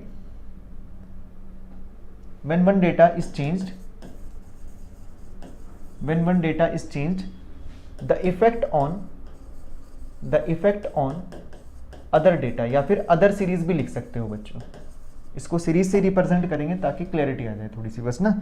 अगर हम किसी एक सीरीज में क्या कर दें बच्चों, उठा करके बदलाव कर दें जो उसका same effect is change, the effect on other series is called correlation. हम इस चीज को क्या डील करेंगे, देखो यहाँ पर कोरिलेशन डील करेंगे यहाँ पर। यानी कि बस आपका चेंज होना चाहिए। अगर आप एक चीज को बदल रहे हो तो दूसरी चीज आपके सामने में कैसी मिल रही है, वो वाली चीज। अच्छा चलो मैं इसको एक एग्जाम्पल से समझाने की कोशिश करता हूँ। देखो मान लो कि एक छोटा सा एग्जाम्पल हमने लिया, ठीक है। एग्जाम्पल क्या है वो मैं तुमको अभी बता रहा हूं। देखो इधर पर है बच्चों, मैं यहां पर दो डेटास के बारे में लिख देता हूं। इधर चल रहा है मेरा प्राइस, इधर भी हमारा चल रहा है प्राइस, किसी चीज की कीमत है ये, ठीक है ना। अब इधर पर लिख देता हूं मैं इसका सेल्स, यानी कि बिक्री कितनी है इस चीज की ना। यहां पर भी मैंने इस चीज को लिख दिया सेल्स, ठीक है। अब जो ये सेल्स में लिख रहा हूं, इस बात का मतलब समझेंगे कि ये चीज हमारी किस किस चीज को रिप्रेजेंट कर रही है। देखो जो मैं पहले वाले डेटा को पकड़ रहा हूं, मान लो कि यहाँ पर दो बाइक्स के बारे में मैं डिस्कशन कर रहा हूं। जो पहले वाला बाइक है बच्चों, उसको मैंने मान लिया कि ये हमारा बाइक रहा रॉयल इनफील्ड, ठीक है ना, बुलेट, इस चीज के बारे में कह रहा हूं मैं, ठीक है ना। और जो दूसरी बाइक रही वो मैं मान लेता हूँ एक बाइक, शायद तुमको मालूम हो कि आती थी एक हीरो पुक करके, बता देता हूँ। उसमें पेट्रोल भी डल जाता था और पैडल भी होते थे उसमें ना। अगर पेट्रोल कभी खत्म हो जाए तो आप पैडल मार करके उस बात को चला सकते थे। अब आप ऐसे सोचो, आज अगर अभी आप रॉयल एनफील्ड का प्राइस पूछने जाओगे, जो भी स्टैंडर्ड वर्जन होगा उसका, वो मिनिमम 2 लाख तक तो जाएगा ही, ठीक है। चाहे वो मीटियोर 350 हो या कुछ भी हो, हंटर वगैरह कुछ भी हो, कॉन्टिनेंटल, ये सब चीज़ें, ठीक है ना। अब इस चीज़ का प्राइस आप ऐसे सोचो, अगर कल के दिन वो कीमत में 10,000 रुपये बढ़ा दें, कुछ भी कह करके, हमने ABS को थोड़ा अपग्रेड कर दिया या कुछ भी कह दें वो इस चीज़ को लेकर के, उसने प्राइस को थोड़ा सा राइज करा। आप ये सोचो कि जो उसका सेल्स है क्या वो गिर जाएगा? खरीदने वाले तो आज भी उसको ज़्यादा हैं और पहले के मुकाबले में ज़्यादा हैं। यानी कि पहले जितने लोग खरीद रहे थे, आज से तो उससे बहुत ज़्यादा लोग खरीद रहे हैं, क्योंकि शौक बड़ी चीज़ कही जाती है ना, वो वाली चीज़। तो आपके पास में प्राइस बढ़ता जा रहा है तो सेल्स भी क्या होगी बच्चों, देखो बढ़ती जाएगी। अब आप ऐसे सोचो, अगर इन्होंने इस चीज़ को ड्रॉ करना चाहा तो ये क्या कहा जाएगा, देखो इस जगह पर प्राइस आपने अभी यहाँ पर रखा तो सेल्स आपकी यहाँ पर कहीं पर होगी। मान लो कि ये कर्व आपका कुछ ऐसा करके ऐसा करके बढ़ जा रहा था, ये वाला कुछ ऐसा करके जा रहा है, ओवरऑल ये बात ध्यान रखो बच्चों, एक स्ट्रेट लाइन नहीं आती, ओवरऑल मान करके देखा जाता है कि इन्होंने थोड़ा सा प्राइस बढ़ाया तो उस टाइम पर थोड़ा सा सेल्स गिर जाएगा, फिर लोगों को लगेगा कि चलो ठीक है 10,000 रुपये जोड़ी लेते हैं, फिर दोबारा खरीद लेंगे बाइक को। आज से पहले उसका कीमत जो था वो 1,60,000 था, आज 2 लाख के पार छू रहा है, 2.5 लाख रुपए जा रहे हैं, तब भी लोग उसको खरीद रहे हैं। अब आप इस बात को सोचो, वो हीरो बुक जो है जिसकी मैं बात कर रहा था वो पैडल से भी चल जाती है, अगर ये लोग ऐसा कहें कि हम उसकी कीमत 2 लाख रुपए रखेंगे तो कोई बेवकूफ़ होगा ना कि हीरो बुक खरीदेगा, वो कहेगा कि भाई मैं तो रॉयल एनफील्ड खरीद लूंगा, ठीक है ना। अब हीरो बुक को खरीदने के लिए 2 लाख तो आप इन्वेस्ट करोगे नहीं, तो आप ऐसा सोचो अगर इन्होंने कीमत 2 लाख रुपए रख ली, यहां पर खड़े हुए हैं 20 जगह पर, ये आप मुझे बता सकते हो सेल्स क्या होगी? आप कहोगे कि सेल्स बिल्कुल जीरो होगी, बिल्कुल नहीं बढ़ेगा वो। अब आप यहां पर ऐसे समझना, अगर इन्होंने हल्का सा सेल्स को गिराना शुरू करा, हल्का हल्का सेल्स को हल्का हल्का प्राइस को गिराना शुरू कर रहे हैं, देखो प्राइस गिरता जा रहा है इसका, अगर इन चीजों का प्राइस गिरता रहेगा तो सेल्स बढ़ती रहेगी। एक टाइम ऐसा सोचो कि प्राइस बिल्कुल जीरो हो गया, ओवरऑल ये कह दें कि भैया हम फ्री में देंगे तुमको ये उठा करके, प्राइस उसका बिल्कुल जीरो, अगर ये जीरो कर दें तो चीजें क्या हो जाएंगी? आउट ऑफ स्टॉक, यानी कि सबका सब बिक जाएगा। तो ओवरऑल आपने क्या देखा, यहाँ पर 2 तरीके से आपका डेटा चल रहा है, यहाँ पर ये आपका घट रहा है, बढ़ रहा है, बढ़ रहा है, और एक टाइम पर जब इन्होंने कहा कि सबका सब हम ऐसे ही फ्री में बेच देंगे तो उस टाइम पर सबका सब उठ करके बिक जाएगा आपका। तो अब यहां पर ये देखो बच्चों, सेल्स के प्राइस के बढ़ने से सेल्स भी हमारी क्या हो रही है? बढ़ रही हैं। अब यहां पर ये जो 2 कमोडिटी आई, 2 अलग अलग चीजें आपने वेरिएशंस में पकड़ी, इस चीज को बोला जाता है आपका एक्स, एज अ एक्स। बच्चों जरूरी नहीं इसको एक्स बोला जाए, 2 वेरिएबल माने जाते हैं बस ये ना, इसको मैंने एक्स नाम दिया तो ये वाला वैल्यू क्या आ जाएगा? वाई। इसी प्रकार से अगर मैंने इस चीज को एक्स नाम दिया तो ये चीज हमारा क्या आ जाएगा? बताओ, ये चीज आ जाएगा वापस से वाई। अब ऐसे सोचो, इसके बढ़ने से ये वाली सेल्स भी क्या हो रही है? बढ़ रही है। इस वाली चीज को बोला जाता है बच्चों पॉजिटिव कोरिलेशन। क्या बोला जाता है? इस बात को कहते हैं पॉजिटिव कोरिलेशन। पॉजिटिव कोरिलेशन का मतलब होता है बच्चों कि अगर एक डेटा बढ़ रहा है तो दूसरा डेटा भी बढ़ना चाहिए। इस जगह पर देखो, आपका एक्स भी राइज कर रहा है तो आपका इसके कंपैरिजन में वाई भी आपका राइज कर रहा है, ये बढ़ रहा है तो ये भी आपका बढ़ रहा है, दोनों इंक्रीज कर रहे हैं। अब इस जगह पर सुनो, देखो यहां पर इस बात को बोला जाता है बच्चों नेगेटिव कोरिलेशन, नेगेटिव कोरिलेटेड या फिर नेगेटिव कोरिलेशन। अब इस बात को नेगेटिव कोरिलेशन बस इसलिए बोला गया, आपने ये देखा जैसे जैसे आप प्राइस को बढ़ा रहे हो, आपका अगर एक्स बढ़ रहा है तो वाई आपका क्या हो रहा है? देखो वाई आपका इस जगह पर घट रहा है, तो इस बात को बस आप नेगेटिव कोरिलेशन से नाम दोगे। बस इतनी चीज को ध्यान रखना है। बस ऐसे भी ध्यान रखो, अगर दोनों चीजें आपस में रिलेट कर गई तो उनके बीच में कोरिलेशन था, और कोरिलेशन जमाने के लिए 2 चीजों का होना अनिवार्य है। एक वेरिएबल को एक्स नाम देंगे और दूसरे वेरिएबल को हम क्या नाम देंगे? दूसरे वेरिएबल को हम वाई उठा करके नाम दे देंगे, ठीक है ना। अब ऐसे सोचो, यहां पर ना एक टर्म होती है बच्चों जो दोनों को कनेक्ट करके रखती है, उस टर्म को बोला जाता है इनका कोफिशिएंट, यानी कि कोफिशिएंट ऑफ कोरिलेशन। अब इसी चीज के ऊपर हम आगे डिस्कशन करने वाले हैं।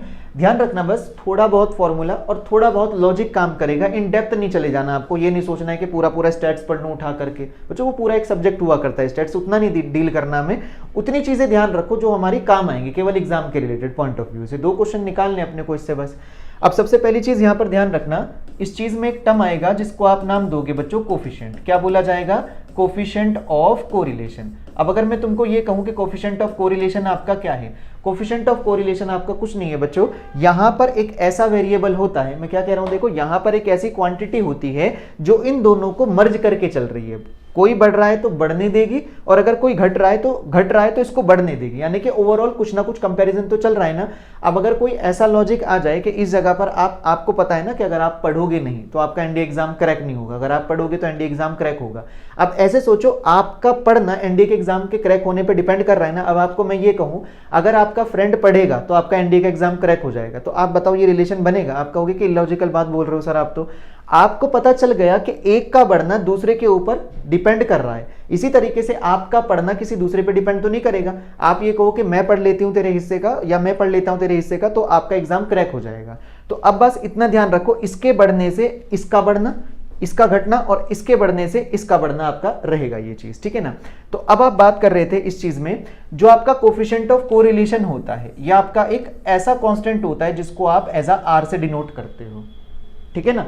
अब आप बात को सुनना, इस जगह पे कोफिशिएंट ऑफ कोरिलेशन जो रहेगा आर ऑफ एक्स वाई, इसका बस आपको फॉर्मूला ध्यान रखना है, घबराना नहीं है कि हमने ये क्या चीज लिख ली।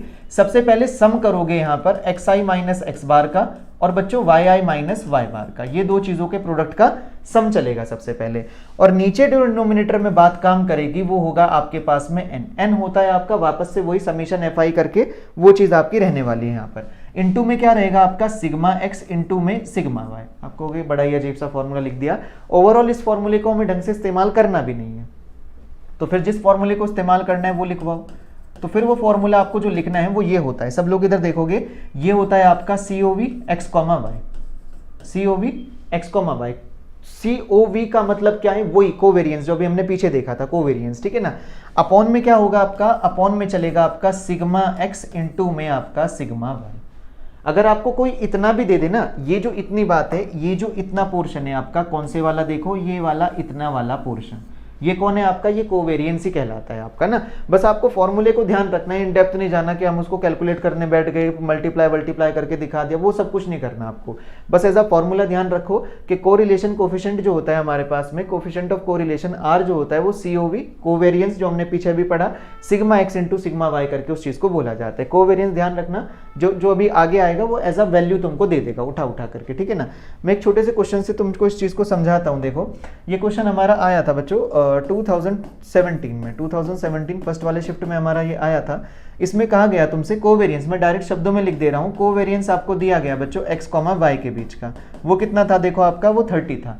आगे में इसने कहा तुमसे वेरिएंस ऑफ x के बारे में, वेरिएंस ऑफ x जो है, अब इसने वेरिएंस बोला, देखो वेरिएंस ऑफ x जो नाम दिया, इसका मतलब वेरिएंस तो हमारा सिग्मा स्क्वायर होता है। ये चीजें दोनों स्टैंडर्ड डेविएशन को रिप्रेजेंट कर रही हैं बच्चों। सिग्मा x स्क्वायर का इसने वैल्यू दिया अपने को 25। इसी तरीके से सिग्मा y स्क्वायर का इसने क्या नाम दिया, सिग्मा y स्क्वायर का इसने नाम दिया बच्चों आपके पास में 144। आपको बताना है कोरिलेशन कोफिशिएंट क्या होगा। अब इन चीजों को ध्यान रखना, वर्ड्स में ध्यान रखना कि कोरिलेशन कोफिशिएंट का मतलब क्या था। कोरिलेशन कोफिशिएंट का मतलब कोफिशिएंट ऑफ कोरिलेशन ही है, यानी कि आपको R को फाइंड आउट करना है इस जगह पर। अब देखो कितनी आसान सी बात है, ऊपर वाले फॉर्मूले का आप इस्तेमाल कर लोगे, ये वाला जो फॉर्मूला है, ये वाला कोवेरियंस आपको दे रखा है, देखो x, y, वो कितना दिया हुआ है देखो आपका 30। अपॉन में बताओ आपको तो क्या चाहिए होता है, स्टैंडर्ड डेविएशन, पर आपको वेरिएंस पता है, तो आप इस बात को 5 लिख लोगे, इनटू में क्या आ जाएगा आपका ये 12, क्योंकि इसका स्क्वायर जाएगा तो वो 12 बन जाएगा। अब आप इसको लिख सकते हो 5 6 30, 1 बाय कितना आ जाएगा ये 6/12, दैट इज कितना आ जाएगा 1/2, या बोल सकते हो आप इस बात को 0.5। तो ये जो वैल्यू आई है आपका, ये कौन आया देखो आपका, ये R आया है, कोरिलेशन कोफिशिएंट आया है। ध्यान रखो बच्चों, ये जो कोरिलेशन कोफिशिएंट है वो यही बात है कि दोनों चीजों को आपस में संबंधित रखवा रहा था ये, कि कौन बढ़ रहा है कौन घट रहा है। अब आप यहाँ पर ये कंक्लूड कर सकते हो ना, मैं कुछ चीजें बता देता हूँ आपको। देखो यहाँ पर जो ये 0.5 आया है, ये कैसा नंबर है बच्चों, ये पॉजिटिव नंबर है। अगर ये R तुम्हारा पॉजिटिव आया है, इसका मतलब दोनों में से कौन सा डायग्राम बना होगा, ये वाला पॉजिटिव कोरिलेशन होगा। एक तरीके से ना स्लोप की तरह काम करता है बच्चों ये। अगर ये इंक्रीज करता होगा ना तो आपका R जो आएगा वो पॉजिटिव आएगा, और अगर डिक्रीज करता होगा तो आपका R जो आएगा कोरिलेशन कोफिशिएंट वो कैसा आएगा तुम्हारा, वो नेगेटिव आएगा। क्लियर है यहाँ तक की ये बात। चलो अब आगे बढ़ते हैं। देखो इसके बारे में ना कुछ छोटे छोटे पॉइंट्स को लिखना है। इसमें जो ओवरऑल सबसे ज्यादा इंपॉर्टेंट जो टॉपिक है ना, वो रिग्रेशन लाइन वाली चीज ज्यादा इंपॉर्टेंट है। तो सबसे पहली चीज आपको ध्यान रखनी है, कुछ नोट करके पॉइंट्स लिखना चालू करना बच्चों। पहला पॉइंट जो आपको लिखना है यहाँ पर देखो, अगर आपके पास में R का वैल्यू जो कोरिलेशन कोफिशिएंट है आपका, वो अगर +1 हो गया, अगर R का वैल्यू हमारा कितना चला जाता है, +1 चला जाता है, इसका मतलब होता है means there is perfect positive correlation. दोनों के बीच में किस तरीके का संबंध होगा, पॉजिटिव कोरिलेशन होगा। मतलब कहने का ये हुआ, दोनों के बीच में जो लाइन जाएगी ना, वो कुछ ऐसा स्ट्रेट लाइन जाएगा। स्ट्रेट लाइन जो जाएगा वो याद रखो, हम 2D में पढ़ चुके थे, 45 डिग्री से होकर के चलेगा, तो वैसा कुछ यहाँ पर ये सब कुछ रहने वाला है। इसी तरीके से ये ध्यान रखना बच्चों, अगर तुम्हारा R का वैल्यू -1 हो गया, इसका मतलब ये होगा मीन्स देयर इज परफेक्ट क्या होने वाला है, नेगेटिव होने वाला है कोरिलेशन। दोनों के बीच में ये रहेगा। अब आपके पास में थर्ड बात आती है, जो मैं तुमको कह रहा था ना कि अगर तुम पढ़ लो और तुम्हारा फ्रेंड ना पढ़े तो तुम्हारा एग्जाम क्रैक हो जाएगा, आप कहोगे कि नहीं हो पाएगा। तो आप यहां पर ये कहो कि इफ अगर R का वैल्यू तुम्हारा 0 हो जाए, R = 0 होने का मतलब ही यही है बच्चों कि दोनों चीजें आपस में रिलेट नहीं कर रही हैं। R का वैल्यू 0 हुआ, इसका मतलब ये होता है कि means there is no relation between two variables, कोई भी रिलेशन नहीं होगा बिटवीन दो वेरिएबल्स के बीच में।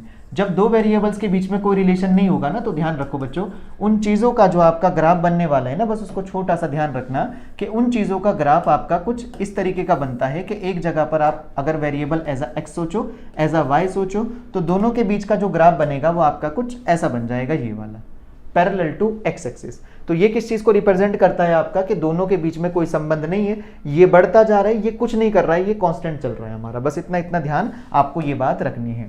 अब हम जल्दी से फोर्थ पॉइंट के ऊपर डिस्कस करते हैं बात को। जो हमारा फोर्थ पॉइंट है वो ये कहता है बच्चों, जो कोफिशिएंट ऑफ कोरिलेशन है, पहली बात तो ये ध्यान रखो, कोफिशिएंट ऑफ कोरिलेशन, यानी कि बार बार मैं इस शब्द को इसलिए लिख रहा हूं ताकि तुमको ये ध्यान रहे, कोफिशिएंट ऑफ कोरिलेशन किसको बोला जाता है, बस आर को ध्यान रखो, ठीक है।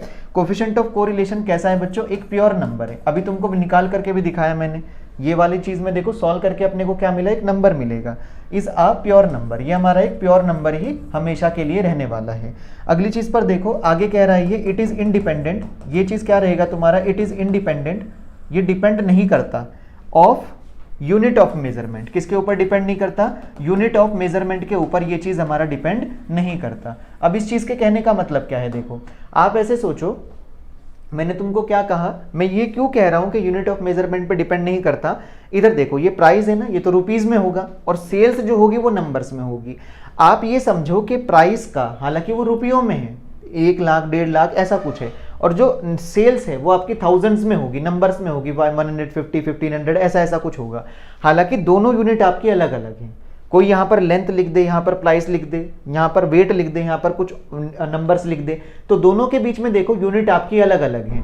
इसी वजह से ये कहा जाता है कि कोरिलेशन हम तब भी इस्तेमाल कर सकते हैं क्योंकि ये एक प्योर नंबर होता है जो किसी भी यूनिट पर आपका डिपेंड नहीं करता। इसी बार का जो सवाल था 2022 के सेकंड का, वो देखना, एक क्वेश्चन आया था हमारा, मैं तुमको क्वेश्चन नंबर बता भी दूंगा कौन सा था बच्चों, ट्राई करके जरूर रखना लेकिन उसको ना। क्वेश्चन क्या था देखो हमारे पास में, वो देखो क्वेश्चन था हमारे पास में, तुम रीड करना उसको। क्वेश्चन नंबर हमारा था वो 114, इसी बार 2022 सेकंड में आया था। उन्होंने ये कहा था कि अगर हमारा कोरिलेशन कोफिशिएंट बच्चों हस्बैंड और वाइफ के बीच का जो है वो 0.7 है, 100 कपल्स उन्होंने काउंट करे टोटल, और उनके बीच का कोरिलेशन कोफिशिएंट जो आया वो 0.7 आया। अब ये कह रहा है कि एज्यूम करो कि वो अपनी सिल्वर जुबली बना रहे हैं, यानी कि 25 साल उनके शादी को हो जा रहे हैं, तो आपको बताना है कि इस बात का कोरिलेशन कोफिशिएंट क्या होगा कि दोनों सर्वाइव कर जाएं, कि वो दोनों सिल्वर जुबली एक साथ बनाएं। अब आप ये सोचो कि टाइम की डिपेंडेंसी उसने ले ली, कि वो टाइम को ले रहा है 25 साल। अब आप ये सोचो दोनों चीजें आपस में डिपेंड करेंगी, नहीं डिपेंड करेंगी। जो पहले से आपका कोरिलेशन कोफिशिएंट 0.7 था वो लगातार थ्रू आउट 0.7 ही चलने वाला है। तो ऐसी चीजों को सवाल बना देते हैं वो पॉइंट के अबाउट में। तो ये छोटे मोटे पॉइंट बच्चों बस ध्यान होने चाहिए तुमको। फिफ्थ वाला पॉइंट आप ध्यान रखोगे इस जगह पर, जो आपका कोरिलेशन कोफिशिएंट है वो डिस्कस कर रहे हैं अब हम यहाँ पर मेजरमेंट के टर्म में। देखो ये आपका जो आर होता है, coefficient of correlation, coefficient of correlation जो आपका होता है बच्चों, ये किस किस पर डिपेंड करता है आपका, इज इंडिपेंडेंट, ये आपका डिपेंड नहीं करता, is independent of change of scale. किस पर डिपेंड नहीं करता, वो चेंज ऑफ स्केल पर भी डिपेंड नहीं करता, एंड चेंज ऑफ ओरिजिन, दोनों पर डिपेंड नहीं करता, एंड चेंज ऑफ ओरिजिन पर भी वो डिपेंड नहीं करता। ठीक है ना, उस सवाल को इससे भी समझा जा सकता है, ओरिजिन का चेंज बोला जाएगा, वहां पर 25 साल आपने चीजों को जोड़ दिया, तो ओरिजिन पर भी डिपेंड नहीं करा, स्केल पर भी डिपेंड नहीं करा, तो दोनों चीजें जो पहले से चल रही है 0.7 वो पहले से जो चलती आ रही थी वो भी आपका सेम रहने वाला है। तो ये छोटे मोटे पॉइंट्स आपको क्या करने बच्चों, बस ध्यान रखने हैं किस चीज के लिए, जब हम डिस्कस कर रहे होंगे आगे सवालों को। ठीक है ना, चलो अब कुछ और पॉइंट, 2 और पॉइंट लिख लो, ये इंपॉर्टेंट में से एक भी है बच्चों। एक बात ध्यान रखना, जो आर होता है कोरिलेशन कोफिशिएंट होता है, आपने कहा था वो 1 होगा तो परफेक्ट पॉजिटिव होगा, और -1 होगा तो वो क्या होने वाला है आपका परफेक्ट नेगेटिव होगा, ये चीज आपका परफेक्ट नेगेटिव होगा। तो बस इतना ध्यान रखो, आर का वैल्यू हमेशा -1 से 1 के बीच हो जाएगा। अगर आपको कोई कह दे कि भैया कोरिलेशन कोफिशिएंट 2.5 है, हो ही नहीं सकता कभी भी वो 2.5, आप कभी भी कोरिलेशन कोफिशिएंट को नहीं मानोगे। अब आप अगली चीज को सुनना है, यहाँ पर 7 पॉइंट हमारा क्या है, देखो यहाँ पर आर को निकालने का एक तो तरीका हमारे पास में ये था कि हम कोवेरिएंस के अबाउट में इस चीज को डिस्कस कर लें।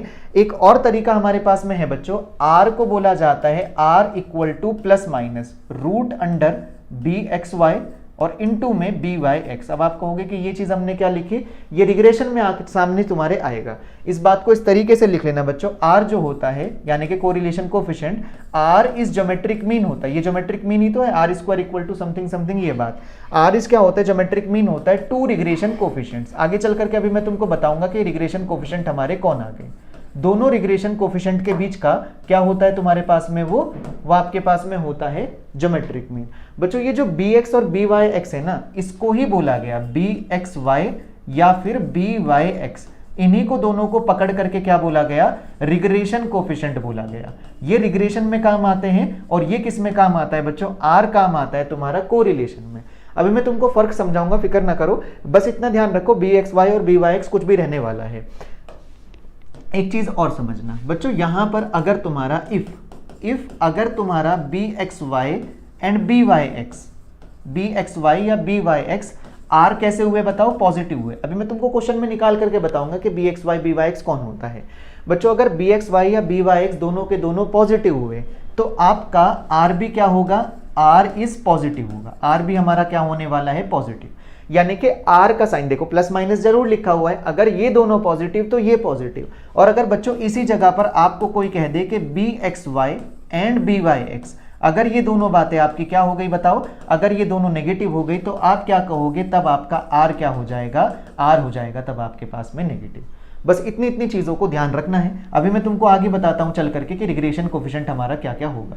ओवरऑल इस पूरे बात की, इस पूरे पोर्शन का जो कोरिलेशन वाली बात है हमारे पास में, इसकी कुछ छोटी मोटी प्रॉपर्टीज ज्यादा इंपॉर्टेंट है क्योंकि इस बार इसके ऊपर ओरिजिन के ऊपर वाली बात से सवाल बन चुका बच्चों, है ना। अब हम बात करते हैं आगे में इस जगह पे जो हमने 7th पॉइंट लिखा, ये रिग्रेशन कोफिशिएंट इस तरीके से डील किया जा सकता है। अब हम जल्दी से बात करते हैं रिग्रेशन के बारे में। देखो अब मैं बात करूं कि रिग्रेशन हमारा दरअसल क्या है। देखो रिग्रेशन किस चीज को बोला जाता है, देखो ठीक है। अगर मैं बताऊं तुमसे, जो हमने कोरिलेशन के बारे में बात की, कौन से वाली चीज के बारे में, इस चीज के बारे में। देखो ये जो कोरिलेशन था बच्चों, जो कोरिलेशन होता है ना ओवरऑल आपके पास में, ये जो कोरिलेशन है ये ओवरऑल एक थ्योरेटिकल कंसेप्ट है। यानी कि हम चीजों को फॉर्मूलेज के आधार पर बता रहे थे कि भैया आर का वैल्यू पॉजिटिव आए, आर का वैल्यू नेगेटिव आए, ये सारी बातें। अब मैं तुमसे एक चीज कहूं यहाँ पर, अगर मैं इसका ग्राफिकल अप्रोच तुमसे कहूं, ग्राफिकल अप्रोच का मतलब ये होता है, अगर मैंने तुमसे यहाँ पर ये लिख दिया बच्चों, मैंने इस जगह पर लिख दिया सेल्स को y ले लेते हैं, सेल्स को एज अ मैंने y चुन लिया, और इधर पर लिख लिया मैंने बच्चों प्राइस को मैंने एज अ x चुन लिया, ठीक है ना। बस एक छोटा सा मैं दिखा रहा हूं बात को कि हम पढ़ क्यों रहे हैं इस बात को, है ना। लैक्स में या कुछ भी ले लिया, किसी भी चीज को हम मान ले रहे हैं। यहाँ पर प्राइस मान लो बच्चों इस चीज का 10 है, ठीक है। उस समय में सेल्स जो थी बच्चों हमारे पास में 15 थी। कुछ समय बाद इसका प्राइस जो हो गया बच्चों वो 15 हो गया, 5 रुपए एकदम से बढ़ा दिया इन्होंने। तो उसके बाद जो सेल्स हो गई बच्चों, मान लिया जाए कि कुछ वक्त तक के लिए घट गई या बढ़ गई, ओवरऑल चलो पॉजिटिव ही मान करके चलते हैं कि कोई ऐसी चीज है कि जितना भी बढ़ता जा रहा है तब भी आप यूज कर रहे हो। जैसे कि आपका डेटा वाला टॉक टाइम वाली चीज जो होती है कि आपका इंटरनेट प्राइस जितना भी बढ़ रहा है तब भी आप रिचार्ज करा रहे हो। 15 हुआ मान लो, तब भी आपके पास में सेल्स उसकी बढ़ रही है। मान लिया कि 17 हुई, कुछ ही बढ़ी खाली। कुछ समय बाद इन लोगों ने उठा करके चीजों को कर दिया यहाँ पर 18 करने के बाद ये चीज मान लिया जाए कि ये चीज भी आपका 18 पर आकर के रुक गई थी। फिर फर्दर मैं ये कह रहा हूं कि ये चीज आपका 20 हुई, तो ये चीज आपके पास में कुछ हो चुकी मान लो, फिर फर्दर आपका ये 21 हो गया। ऐसा ये चला हमारा। अब बच्चों मैं तुमसे ये कहूं कि इस जगह पर एक चार्ट को प्रिपेयर करो कि यहां पर x आए और यहां पर तुम्हारा y आए, तो आप कहोगे कि बिल्कुल कर सकते हैं हम लोग। सबसे पहली चीज तुम रखोगे इस जगह पर 10 को। बच्चों प्राइस 10 तुम्हारा यही होगा ना, 10 पर, इस जगह पर 10 पर आंसर कितना मिलेगा, पहले 15 मान लो कि मैंने यहां पर लोकेट कर लिया इसको। अगली चीज को सुनो, 15 पर 17, 15 यहां होगा तो तुम्हारा 17 कहीं यहां पर होगा, ऐसा कुछ आ जाएगा। अब वापस से सोचो, 18 पे 18 आ रहा है, यहाँ पर 18 पे 18 ये आ जाएगा तुम्हारा कुछ ऐसा, और 20 पे कितना आ रहा है तुम्हारा, ये 21 आ रहा है। ओवरऑल मैं एक रफ कर्व ड्रॉ कर रहा हूँ बच्चों, यहाँ पर ये इसको मिलाया, ये इसको मिलाया, ये इसको मिलाया, और कुछ ऐसा ओरिजिन से मिला दिया, ऐसा कुछ कर्व बना दिया। एक तरीके से लग रहा होगा कि कॉम्युलेटिव फ्रीक्वेंसी ग्राफ है, ठीक है। चलो अब मैं तुमसे ये कहता हूँ बच्चों, वापस से इसी ग्राफ में, जरूरी तो नहीं है ना हम एक्स को यहाँ रखते, वो तो हमने एज अ वेरिएबल अपनी तरफ से चुना है बच्चों। अगर मैं तुमसे ये कहूँ कि इस जगह पर अब y रख दो और इस जगह पर तुम रख देना अपना x, ऐसा करो। यानी कि अब y को यहां पर देखना और फिर x को लोकेट करना। तुम मुझे बता सकते हो, पहला पॉइंट एक बार देख लेते हैं रेफरेंस के लिए। ये वाला पॉइंट कितना था, 10 पर 15 था बच्चों। अगले पर कितना था बताओ, 15 पर तुम्हारा ये वाली बात 17 था। फिर अगली चीज बताना, इधर पर 18 पर कौन था हमारा, ये 18 चल रहा था। और लास्ट वाली बात के बारे में डिस्कस करूं तो लास्ट वाली बात में तुम्हारा ये 20 पर तुम्हारा कितना था, ये तुम्हारा 21 जा रहा था लास्ट वाली चीज़। ये बस मैं इसलिए बता दे रहा हूँ ताकि तुमको रिग्रेशन लाइन का कंसेप्ट पता चल जाए, वरना तो फॉर्मूले वगैरह तो हम रट ही लेंगे अभी, ठीक है ना। अब अगली चीज़ को सुनना इस जगह पे बच्चों, अब मुझे सेल्स को लोकेट करना है 15 पे 10। देखो 15 पे 10, 15 यहाँ पर होगा हमारा, 15 पे अपने को क्या करना है 10 पर लोकेट करना है, तो 15 पर 10 कहीं यहाँ कहीं आएगा, देखो नीचे में, क्योंकि 15 तो ये है बच्चों, तो 15 पर 10 मेरा ये आ चुका। अब वापस से सोचो 17 पे 15 आएगा, 17 पे कितना आ जाएगा 15, यहाँ तक आएगा, रेफरेंस मैंने बताया 17 है तो नीचे रहेगा थोड़ा सा इस चीज़ में ना। अब वापस से सोचो इस जगह पे ये 18 पे 18 चला गया, यहाँ पर 18 पे 18 ये चीज़ आ रही है, ये वाली चीज़। अब लास्ट वाली चीज को देखो 21 पे 20 आ रहा है, 21 यहाँ होगा कहीं और 20 तुम्हारा यहाँ कहीं पर होगा, ऐसा कुछ ये वाली चीज। बच्चों जब मैं इन डेटास को मिला करके बनाना शुरू करूंगा, मैं दिखा देता हूँ, ये इसको मिलाया मैंने, ये इसको मिलाया और लास्टली आप इस बात को मिलाओगे। अब आप ऐसे सोचो, थोड़ा सा ऊपर बना देता हूँ ताकि तुम्हें थोड़ा सा क्लियर हो जाए, ये ऐसा कुछ बन जाएगा बच्चों। यहाँ पर ना अब देखो जो अजीबो अजीब सी आपको लाइन दिखाई दे रही है, हालांकि ये चलता है ऐसे, ये बिल्कुल थ्रू आउट एक स्ट्रेट लाइन नहीं होगी, हम उसको मान लेते हैं कि ये पूरा का पूरा ना एक स्ट्रेट लाइन ऐसे करके ऐसे कहीं बीच पाथ में से जा रहा होगा। ऐसे ही ब्लैक वाले को मान लेते हैं कि इसका स्ट्रेट लाइन कहीं बीच में से ऐसे करके ये चीज़ ऐसा करके जा रहा होगा, कुछ कुछ ऐसा रहेगा ये आपका, ठीक है। अब आप बात को सुनना है, यहाँ पर देखो आपके पास में ओवरऑल यहाँ पर 2 लाइंस मिली। देखो आपने जो ये ब्लैक वाली लाइन को ड्रॉ किया, नीचे में कौन सी एक्सिस है बताओ, एक्स। ये जो ब्लैक वाली लाइन है ना बच्चों, इसका अपना एक नाम होता है, ये किसके ऊपर है, जो नीचे वाला पोर्शन है वो कौन है, देखो एक्स। इसको पढ़ा जाता है लाइन वाई ऑन एक्स बोला जाता है। क्या पढ़ोगे इसको, लाइन वाई एक्सिस ब्लैक में, देखो ब्लैक में वाई एक्सिस कहाँ है नीचे, तो लाइन वाई ऑन एक्स। अब इसी तरीके से इस बात को भी अगर रीड करूं मैं इस वाली चीज को, तो इसको क्या पढ़ोगे बताओ। अब गुलाबी वाली लाइन के लिए देखो नीचे में कौन है, वाई, तो इसको क्या पढ़ोगे, लाइन इधर पर अब कौन है देखो एक्स, लाइन एक्स ऑन क्या कहोगे देखो वाई। तो ध्यान रखो रिग्रेशन क्या है बच्चों, रिग्रेशन ग्राफ प्लॉटिंग है उन्हीं 2 डेटास का जो बदल रहे थे। जैसे मैंने रॉयल एनफील्ड वाला एग्जांपल लिया था, प्राइस बढ़ रहा है सेल्स बढ़ रही है, वो वाली चीज। बच्चों ये दोनों के दोनों ना किसी एक पॉइंट पर आकर के इंटरसेक्ट करते हैं। जिस पॉइंट पर ये दोनों के दोनों आकर के इंटरसेक्ट करते हैं, शायद आपको दिख रहा हो कि ये वाला वो पॉइंट है। ये जो इन दोनों का ये वाला पॉइंट है, इसको बोला जाता है इनका इंटरसेक्टिंग पॉइंट। क्या कहते हो इस बात को, इनका इंटरसेक्टिंग पॉइंट बोला जाता है इस वाली बात को। इनके इंटरसेक्टिंग पॉइंट को सोच करके देखो, दोनों लाइन के इंटरसेक्टिंग पॉइंट को सॉल्व करके 2 ऑर्डिनेट मिलेंगे। इस इंटरसेक्टिंग पॉइंट को आप बोलते हो एक्स बार कॉमा वाई बार। एक्स बार का मतलब क्या होगा, इस पूरे डेटा का मीन, और वाई बार का मतलब क्या होगा, इस पूरे डेटा का मीन। दोनों अलग अलग आएंगे। अगर कभी रिग्रेशन लाइन दे करके आपसे मीन पूछ रहे हैं ना बच्चों, कुछ नहीं करेंगे, दोनों बातों को उठा करके सॉल्व कर दोगे तो आपको आंसर मिल जाएगा।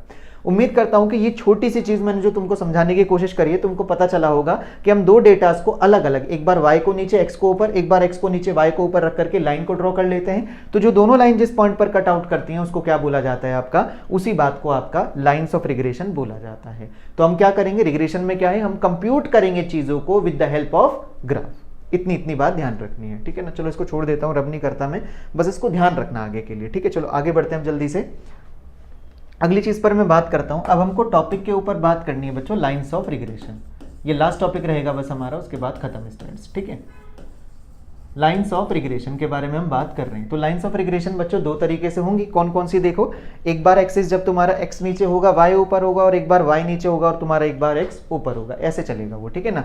अब ऐसे सोचो, सबसे पहली जो चीज तुमको ध्यान रखनी है, जो लाइन ऑफ रिग्रेशन में पहली बात आएगी वो होती है बच्चों तुम्हारा रिग्रेशन ऑफ। रिग्रेशन बोला जाता है इन बात को, हालांकि रिग्रेशन ऑफ क्या लिख रहा हूं देखो मैं इस जगह पे, y on x, y on x. कौन से वाली लाइन है तुम बता सकते हो कलर के हिसाब से, वाई ऑन एक्स, तो कौन से वाले की बात कर रही है, ब्लैक वाले की, वाई ऑन एक्स चलेगा बच्चों। ऐसे ध्यान रखो, ओवरऑल ना इनको एक स्ट्रेट लाइन मान लिया जाता है। अगर ये स्ट्रेट लाइन बनेंगे तो याद रखो इनकी 2 चीजें होंगी। स्ट्रेट लाइन की इक्वेशन बनाने के लिए आपको पासिंग पॉइंट चाहिए था और चाहिए होता है स्लोप, वही दोनों चीजें यहां पर आएंगी। ये जो इंटरसेक्टिंग पॉइंट है ना, आगे चल करके किस तरीके से बिहेव करेगा, ये बिहेव करेगा एज अ पासिंग पॉइंट। इसको यूज करेंगे, use as a passing point. Passing point की तरह इस चीज को हम क्या करेंगे, डील करेंगे, जो कि पासिंग पॉइंट की तरह ये इस्तेमाल होगा। अब हम बात करते हैं जल्दी से आगे के लिए। तो लाइंस ऑफ रिग्रेशन में अगर मैं बात करूं तो सबसे पहले आपके पास में कुछ ऐसा लिखा जाता है, सब लोग इधर देखना बच्चों, y minus y bar, capital letter से डिनोट कर देते हैं इस बात को। y minus y bar equal to होता है बच्चों आपके पास में r। अभी देखते रहना, r इधर पर लिखा जाएगा sigma y upon sigma x। और इनटू में क्या आएगा तुम्हारा x माइनस एक्स बार, ऐसा ऐसा कुछ रहने वाला है। अब आप ये सोचो, ये सिग्मा वाई बता सकते हो कौन है? Standard deviation of variable y। x कौन है बताओ? Standard deviation of variable x। x बार कौन है? वही पासिंग पॉइंट, और y बार कौन है? वही हमारा पासिंग पॉइंट। ये सब चीजें बच्चों तुमको दी जाएंगी एग्जाम्पल के लिए, ठीक है ना। अब इधर सुनना, देखो ये जो बात हमारी रही, ये पूरा पूरा किसकी तरह काम करता है बच्चों? ये बिहेव करेगा एज अ स्लोप की तरह। जैसे याद है y minus y one equal to m into x minus x one, ऐसा ऐसा हमारा कुछ रहने वाला है, ये सब की सब चीज, ठीक है। अब इस जगह पर बात करते हैं, जो ये स्लोप रहता है हमारा, इसको बोला क्या जाता है? देखो आपने अभी पीछे एक बात करी थी, ये चीज समझ आ रही है? आर कौन है यहाँ पर ये भी चीज ध्यान रखना, ये जो आर था, ये कौन था हमारा? Coefficient of correlation. कौन था हमारा? ये कोफिशिएंट ऑफ कोरिलेशन। ये चीज हमारी आर को रिप्रेजेंट कर रही है, ठीक है ना। और सिग्मा वाई सिग्मा एक्स तो आपको पता ही है। सिग्मा वाई कौन है बच्चों आपके पास में? Standard deviation of variable y. मैं लिख भी देता हूं यहाँ पर, सिग्मा वाई कौन रहा आपका? सिग्मा वाई है बच्चों आपका standard deviation of variable y. इसी तरीके से सिग्मा एक्स कौन होगा आपका? Standard deviation of variable x. ये दोनों बातें आपकी रहेंगी। अब मैं बात करता हूं इस जगह पर, जो ये इतना पूरा का पूरा पोर्शन है, इस पूरे पोर्शन को कुछ कहा जाता है, और जो वो कहा जाता है वो क्या चीज होती है? देखो वेयर, मैं लिख दे रहा हूं r sigma y upon sigma x. इस पूरे को क्या बोला जाता है? बी वाई एक्स बोला जाता है।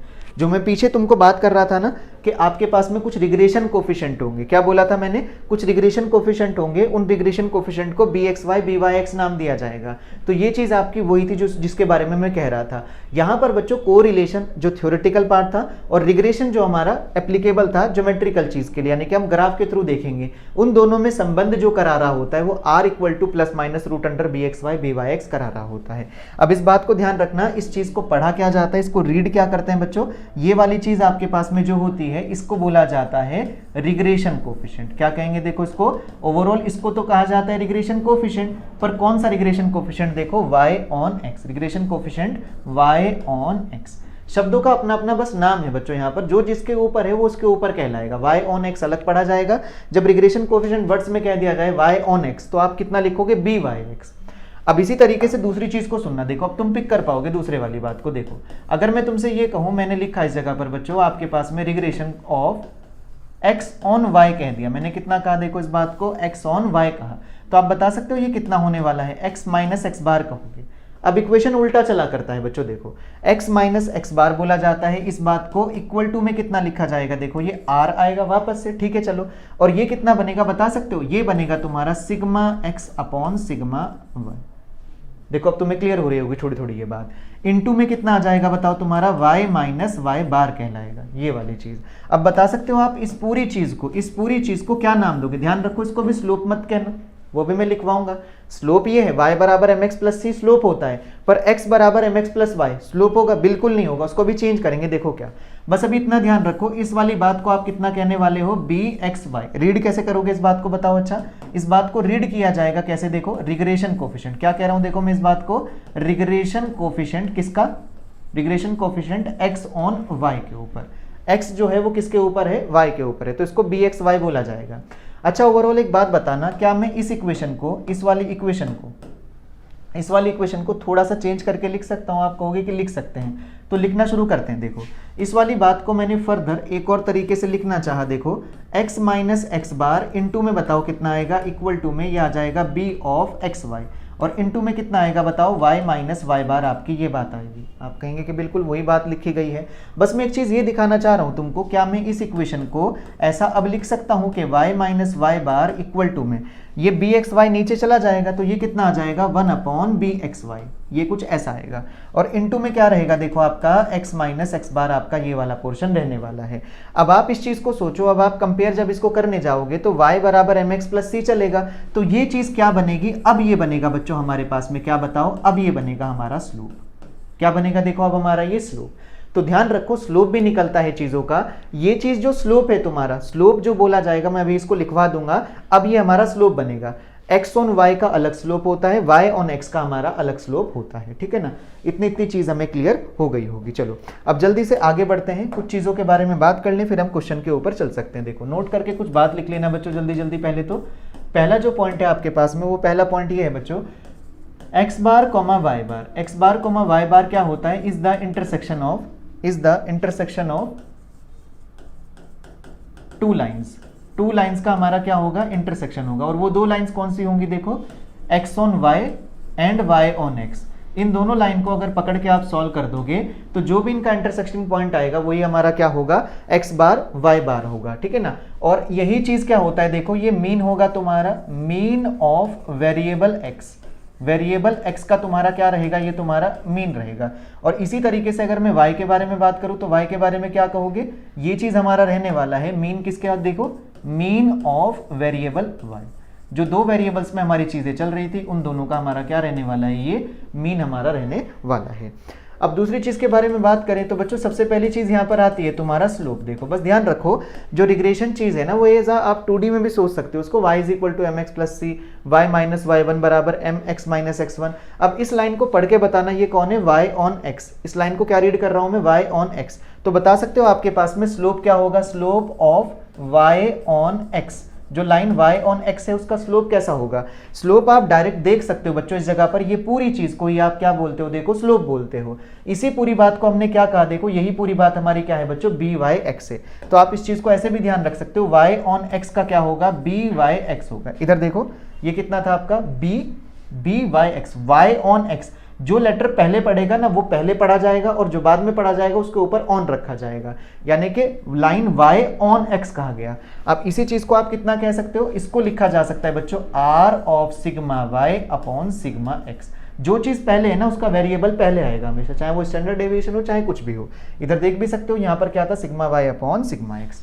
अब मैं लास्ट चीज के बारे में बात करूं इस जगह पर, तो हमारा लास्ट कौन है, देखो यहाँ पर ये है हमारा slope of x on y। अब बच्चों slope of x on y को ना डायरेक्ट bxy मत कहना, मैंने तुमको कैलकुलेट करके भी बताया। देखो slope of x on y जो निकाला गया ना उसको रेसिप्रोकल ले करके निकाला गया है, y को इधर रख के x को इधर रख करके तब निकाला गया। तो ये कितना पढ़ा जाता है, ये पढ़ा जाता है 1 अपॉन bxy। इतना ध्यान रखना, रिग्रेशन कोफिशिएंट तो bxy बोलेंगे लेकिन स्लोप में बच्चों 1 अपॉन करके बोलोगे उसको। तो ये कितना बन जाएगा बताओ, हमारा 1 अपॉन में लिखा जाएगा कौन से वाला पोर्शन, ये वाला। तो कितना आएगा बताओ, ये तुम्हारा r इंटू सिग्मा x तो नीचे आएगा, ऊपर में कौन चलेगा, देखो तुम्हारा सिग्मा y। ये छोटी छोटी सी बातें आपको बस ध्यान रखनी है, ठीक है ना। और रिग्रेशन कोफिशिएंट के बारे में मैंने तुमको बताया भी, या तो ये दोनों के दोनों क्या होंगी, पॉजिटिव साइन के होंगे, या फिर ये दोनों के दोनों नेगेटिव साइन के होंगे, ये वाली बात में, ठीक है। चलो अब हम आगे बढ़ते हैं जल्दी से क्वेश्चन के लिए। देखो क्वेश्चन क्या था हमारा, बहुत ही इजी सा एक क्वेश्चन है। क्वेश्चन लिखोगे बच्चों, आप देखो क्वेश्चन आपके पास में दिया हुआ है, आपको मैं डायरेक्ट बता देता हूं बच्चों। दो चीजें हैं, दो वेरिएबल्स हैं। ये हमारा आया था 2020 सेकंड वाली शिफ्ट में, है ना।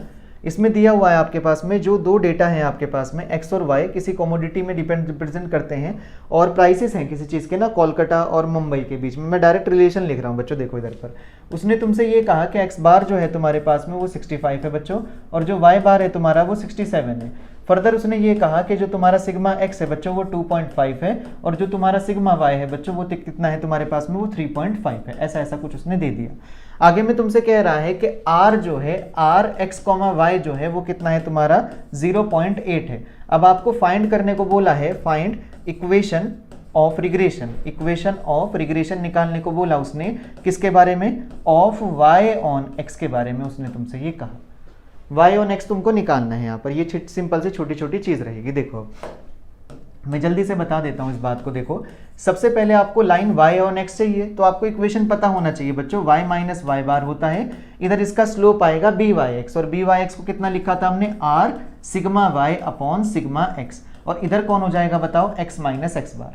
अब मैं इसको लिखना शुरू करता हूं। देखो y माइनस वाई बार कहने का मतलब क्या होगा बच्चों, y माइनस का 67 इक्वल टू में r कितना है बताओ हमारे पास में, r ये है। r को बता सकते हो, रीड क्या करोगे इसको, यही है बच्चों हमारा coefficient of correlation, coefficient of correlation. ध्यान रखना रिग्रेशन में हमेशा कोफिशिएंट ऑफ कोरिलेशन का इस्तेमाल होगा ही होगा। अब यहां पर बता सकते हो कितना आ जाएगा, ये आ जाएगा बच्चों हमारा 0.8 इंटू सिग्मा वाई कितना है 3.5 अपॉन में 2.5 इंटू में क्या हो जाएगा आपका x माइनस एक्स बार 65। ये चीज आप इस बात को सॉल्व कर सकते हो, ये कितना आ जाएगा 7/5 1.4 इंटू 0.8। बच्चों बस इसको आगे करके ना सॉल्व कर लेना, मैं तुमको इसका आंसर डायरेक्ट बता देता हूँ। इसका आंसर जो आना चाहिए, कैलकुलेशन थोड़ी सी हिम्मत दिखाना, बस कैलकुलेशन करके जो तुम्हारा आंसर आएगा ना वो कुछ ऐसा आना चाहिए। देखो माइनस का 5.8 ऐसा कुछ। y equal to 1.12 x minus का 5.8। तो इस तरीके से हमने किसको निकाल लिया, regression line y on x भी निकाल लिया। तुम एक छोटा सा काम घर पर ये कर लेना, इसी का इक्वेशन निकाल लेना। कौन सा बताओ, एक और चीज फाइंड कर लेना इस वाली बात में, एक और है equation of regression, equation of regression निकाल लेना। किसका बताओ, x ऑन y निकाल लेना बस। अब x ऑन y निकालने के लिए बस एक चीज मैं छोटी सी बता दूं, जब आप स्लोप लिखोगे ना यहाँ पर ये, तो ये इक्वेशन जो बनेगी तुम्हारे पास में वो कुछ ऐसा बनेगा। देखो ये बनेगा तुम्हारा x माइनस एक्स बार कितना होगा, देखो 65 हो जाएगा। इक्वल टू में जब आप यहाँ पर रिग्रेशन कोफिशिएंट लिखोगे तो वो कितना होने वाला है आपका r sigma x upon sigma y, वो उतना ही लिखा जाएगा, पर स्लोप जो होगा वो पलट के बोला जाता है। तो r कितना आ जाएगा, r तो उतना ही हमारा 0.8 है। इधर पर कितना हो जाएगा, sigma x upon sigma y आएगा। सिग्मा x कितना है 2.5 अपॉन में 3.5 इनटू में y माइनस y बार कितना है बच्चों हमारे पास में 67। इस बात को भी साथ में कैलकुलेट कर लेना, तो तुमको ये बात मालूम चल जाएगी कि रिग्रेशन कोफिशिएंट हमारा किस किस तरीके से काम करता है। ठीक है ना। चलो अब हम जल्दी से एक लास्ट क्वेश्चन को देख लेते हैं, जो कि हमारा आया हुआ क्वेश्चन था बच्चों, हमारा 2021 सेकंड में पूछा हुआ वो क्वेश्चन, और बहुत ही आसान सा सवाल था। ऐसे टाइप के क्वेश्चनों को बच्चों कभी भी हमको छोड़ना नहीं है। ठीक है ना। बस थोड़ा बहुत नॉलेज अगर तुमको इन चीज़ों का है ना, तो ईजिली इन क्वेश्चनों को कैलकुलेट कर पाओगे। ठीक है, एक मिनट देना बस।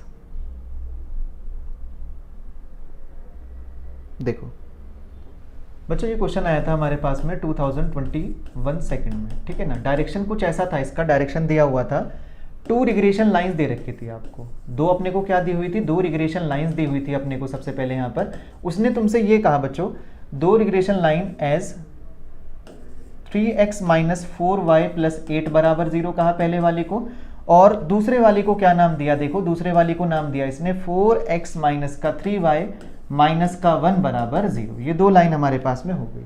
अब जो इसका पहला क्वेश्चन था ना बच्चों, वो पहले क्वेश्चन में कुछ स्टेटमेंट तुमसे कह रहा है। देखो पहला स्टेटमेंट इसने क्या कहा तुमसे, पहला स्टेटमेंट इसने तुमसे कहा रिग्रेशन लाइन के बारे में। ये क्या कह रहा है, देखो regression line of y on x, y on x वाली जो रिग्रेशन लाइन है उसको कह रहा है बच्चों तुम्हारा ये y equal to 3/4x plus का 2, ऐसा कुछ इसने बोला।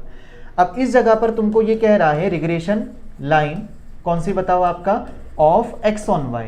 x ऑन y को इसने बोला है वो कितना कहा, देखो इसने x बराबर में बोला बच्चों 3/4 प्लस का 3/4y प्लस का 1/4, ये बात इसने बोल दी थी। इतना इसने बोल दिया। अब बस आपको ये चीज चेक करनी है कि जो ये दोनों लाइन है ना बच्चों, इनमें से रिग्रेशन लाइन, देखो देखने से नहीं पता चलता कि ये regression line y on x है या फिर ये x ऑन y है। ओवरऑल हम क्या करते हैं ना बच्चों, अगर आपने y को इधर सेपरेट करके सारी चीजों को उधर भेज दिया तो रीड कैसे करोगे बताओ, y ऑन x। इसको कैसे रीड करोगे, x ऑन y, ऐसे करके रीड किया जाएगा। अब आपको ना बात को जल्दी से पिक करना, देखो इस जगह पर आपके पास में ये वाला जो पोर्शन होता है, अगर मैं x का मल्टीपल तुमको दिखाना चाहूं, इस जगह पर सब लोग ध्यान से देखेंगे, यहां पर जो फॉर्मूला हमने लिखा था ये वाला। बच्चों आप छोटी सी बात बताना, अगर ये कल के दिन अंदर मल्टीप्लाई हो जाए तो x के कोफिशिएंट में तो यही नजर आएगा ना, खाली x के बगल में और कोई तो नहीं होगा सॉल्व, ये प्लस इसके साथ होगा हालांकि जाकर के। इसी तरीके से बच्चों ये पूरा का पूरा पोर्शन y के साथ होगा जाकर के मल्टीप्लाई। तो मैं इतना बोल सकता हूं इस जगह पर देख करके कि x वाली चीज इधर सामने में ये y वाला चीज इधर सामने x वाला। तो आप इस जगह पर अगर देखोगे तो आपके पास में ये जो पोर्शन है ये वाला बच्चों, ये दोनों लाइन यही है। इसने इस वाली चीज को इससे बनाया, मैं तुमको दिखा भी देता हूं कैसे बनाया। देखो इस वाली लाइन को ना इसने क्या लिखा, देखो 4y को उस तरफ ले गया, ये 4y को इक्वल टू 3x माइनस का 8 लिख दिया इसने। सबसे पहले 4 को नीचे डिवाइड कर दिया, y equal to 3/4x minus का 1/2। आप कहोगे कोई बड़ा काम नहीं है, बस ध्यान रखो तरीका होता है बच्चों, हर एक लाइन को y बराबर x में नहीं लिखा जाता और x बराबर y में नहीं लिखा जाता। ये चीज तभी लिखी जाएगी जब ये लाइन सचमुच में y ऑन x कहलाई होगी। तो इस वाली चीज को पता कैसे करोगे कि ये सचमुच में y ऑन x होने वाला है, तो हम बस इतना काम करेंगे। मैं फिलहाल के लिए इसको क्या मान ले रहा हूं, देखो byx मान ले रहा हूं। कौन है बताओ, ये हमारा रिग्रेशन कोफिशिएंट है y ऑन x वाला। अब इसी तरीके से बताना, इस वाले को अगर मैं पिक कर लेता हूं, ये वाला पोर्शन, इसको बता सकते हो कौन होगा, ये होगा बच्चों हमारा bxy।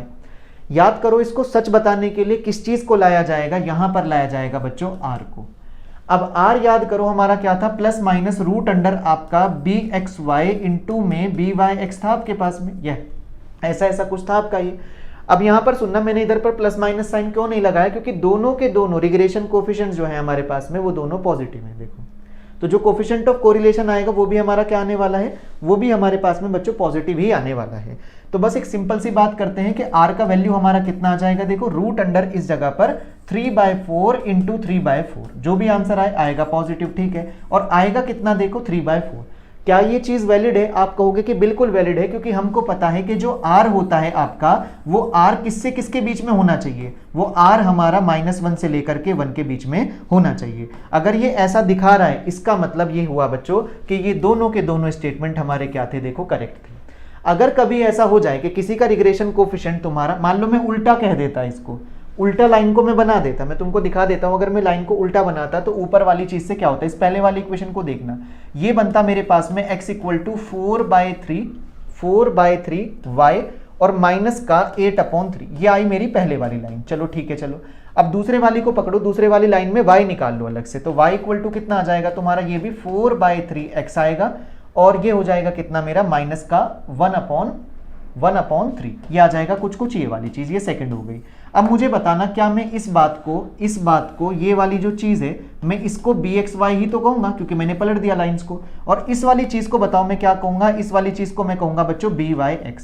अब मुझे एक छोटी सी बात बताना, इस जगह पर अगर मैंने दोनों से r के वैल्यू को कैलकुलेट करना चाहा तो वापस से bxy इंटू byx करूंगा, मैं ये चीज करूंगा। जब मैं इस बात को सॉल्व करूंगा तो ये वैल्यू कितना बनेगा, रूट अंडर 4/3 इंटू 4/3, दोनों पॉजिटिव इसलिए r पॉजिटिव, r का वैल्यू कितना आ रहा है 4/3, जो कि 1 से बड़ा हो गया। अब ये चीजें दोनों की दोनों हमारी, ये लाइन हालांकि x ऑन y पढ़ी जाती और ये वाली लाइन हमारी y ऑन x पढ़ी जाती। अगर ये दोनों लाइन इस तरीके से चलेंगी तो क्या ये दोनों बातें करेक्ट होंगी, ये दोनों का दोनों पोर्शन हमारा क्या हो चुका, देखो अब इनकरेक्ट हो गया। यानी कि ये वाली चीज आपकी लाइन x ऑन y नहीं है, ये y ऑन x होगी, और ये y ऑन x नहीं होगी, x ऑन y होगी।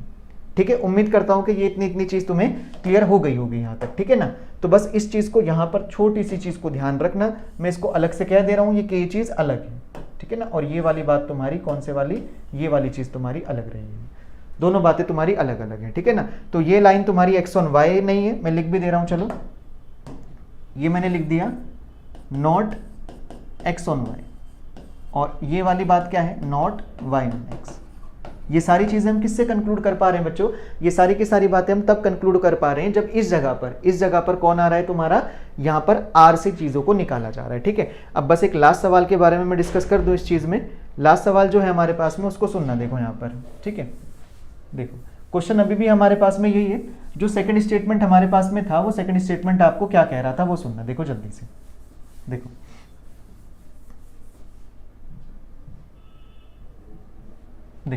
जो सेकंड स्टेटमेंट रहा है हमारा, वो सेकंड स्टेटमेंट के बारे में मैं तुमको बता दूं जल्दी से, क्या था सेकंड स्टेटमेंट हमारे पास में।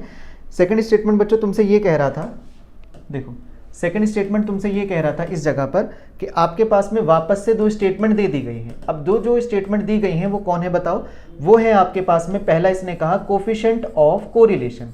किसके बारे में पूछा, देखो इसने कोफिशिएंट ऑफ कोरिलेशन के बारे में पूछा। आर खुद बता दिया उसने कि कोफिशिएंट ऑफ कोरिलेशन जो आर होता है उसका वैल्यू 3/4 है। चलो चेक करेंगे अभी।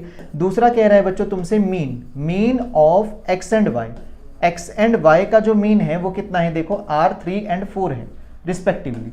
अब इन दोनों चीजों को चेक करना है बच्चों। आर के बारे में तो हम पहले ही निकाल चुके थे। आर कैसे निकाला था, देखो अभी हमने पीछे आर निकाला था बच्चों रूट अंडर करके, root under B x Y into B Y X करके। अगर आपको मालूम चला होगा तो ये वाला पोर्शन हमारे पास में, देखो ये वाला पोर्शन आर का वैल्यू कितना आया था, देखो 3/4 ही आया था हमारा। तो इस वजह से ये जो पोर्शन आएगा हमारा ये 3/4 ही होने वाला है। तो पहला स्टेटमेंट हमारा क्या हो गया, करेक्ट हो गया।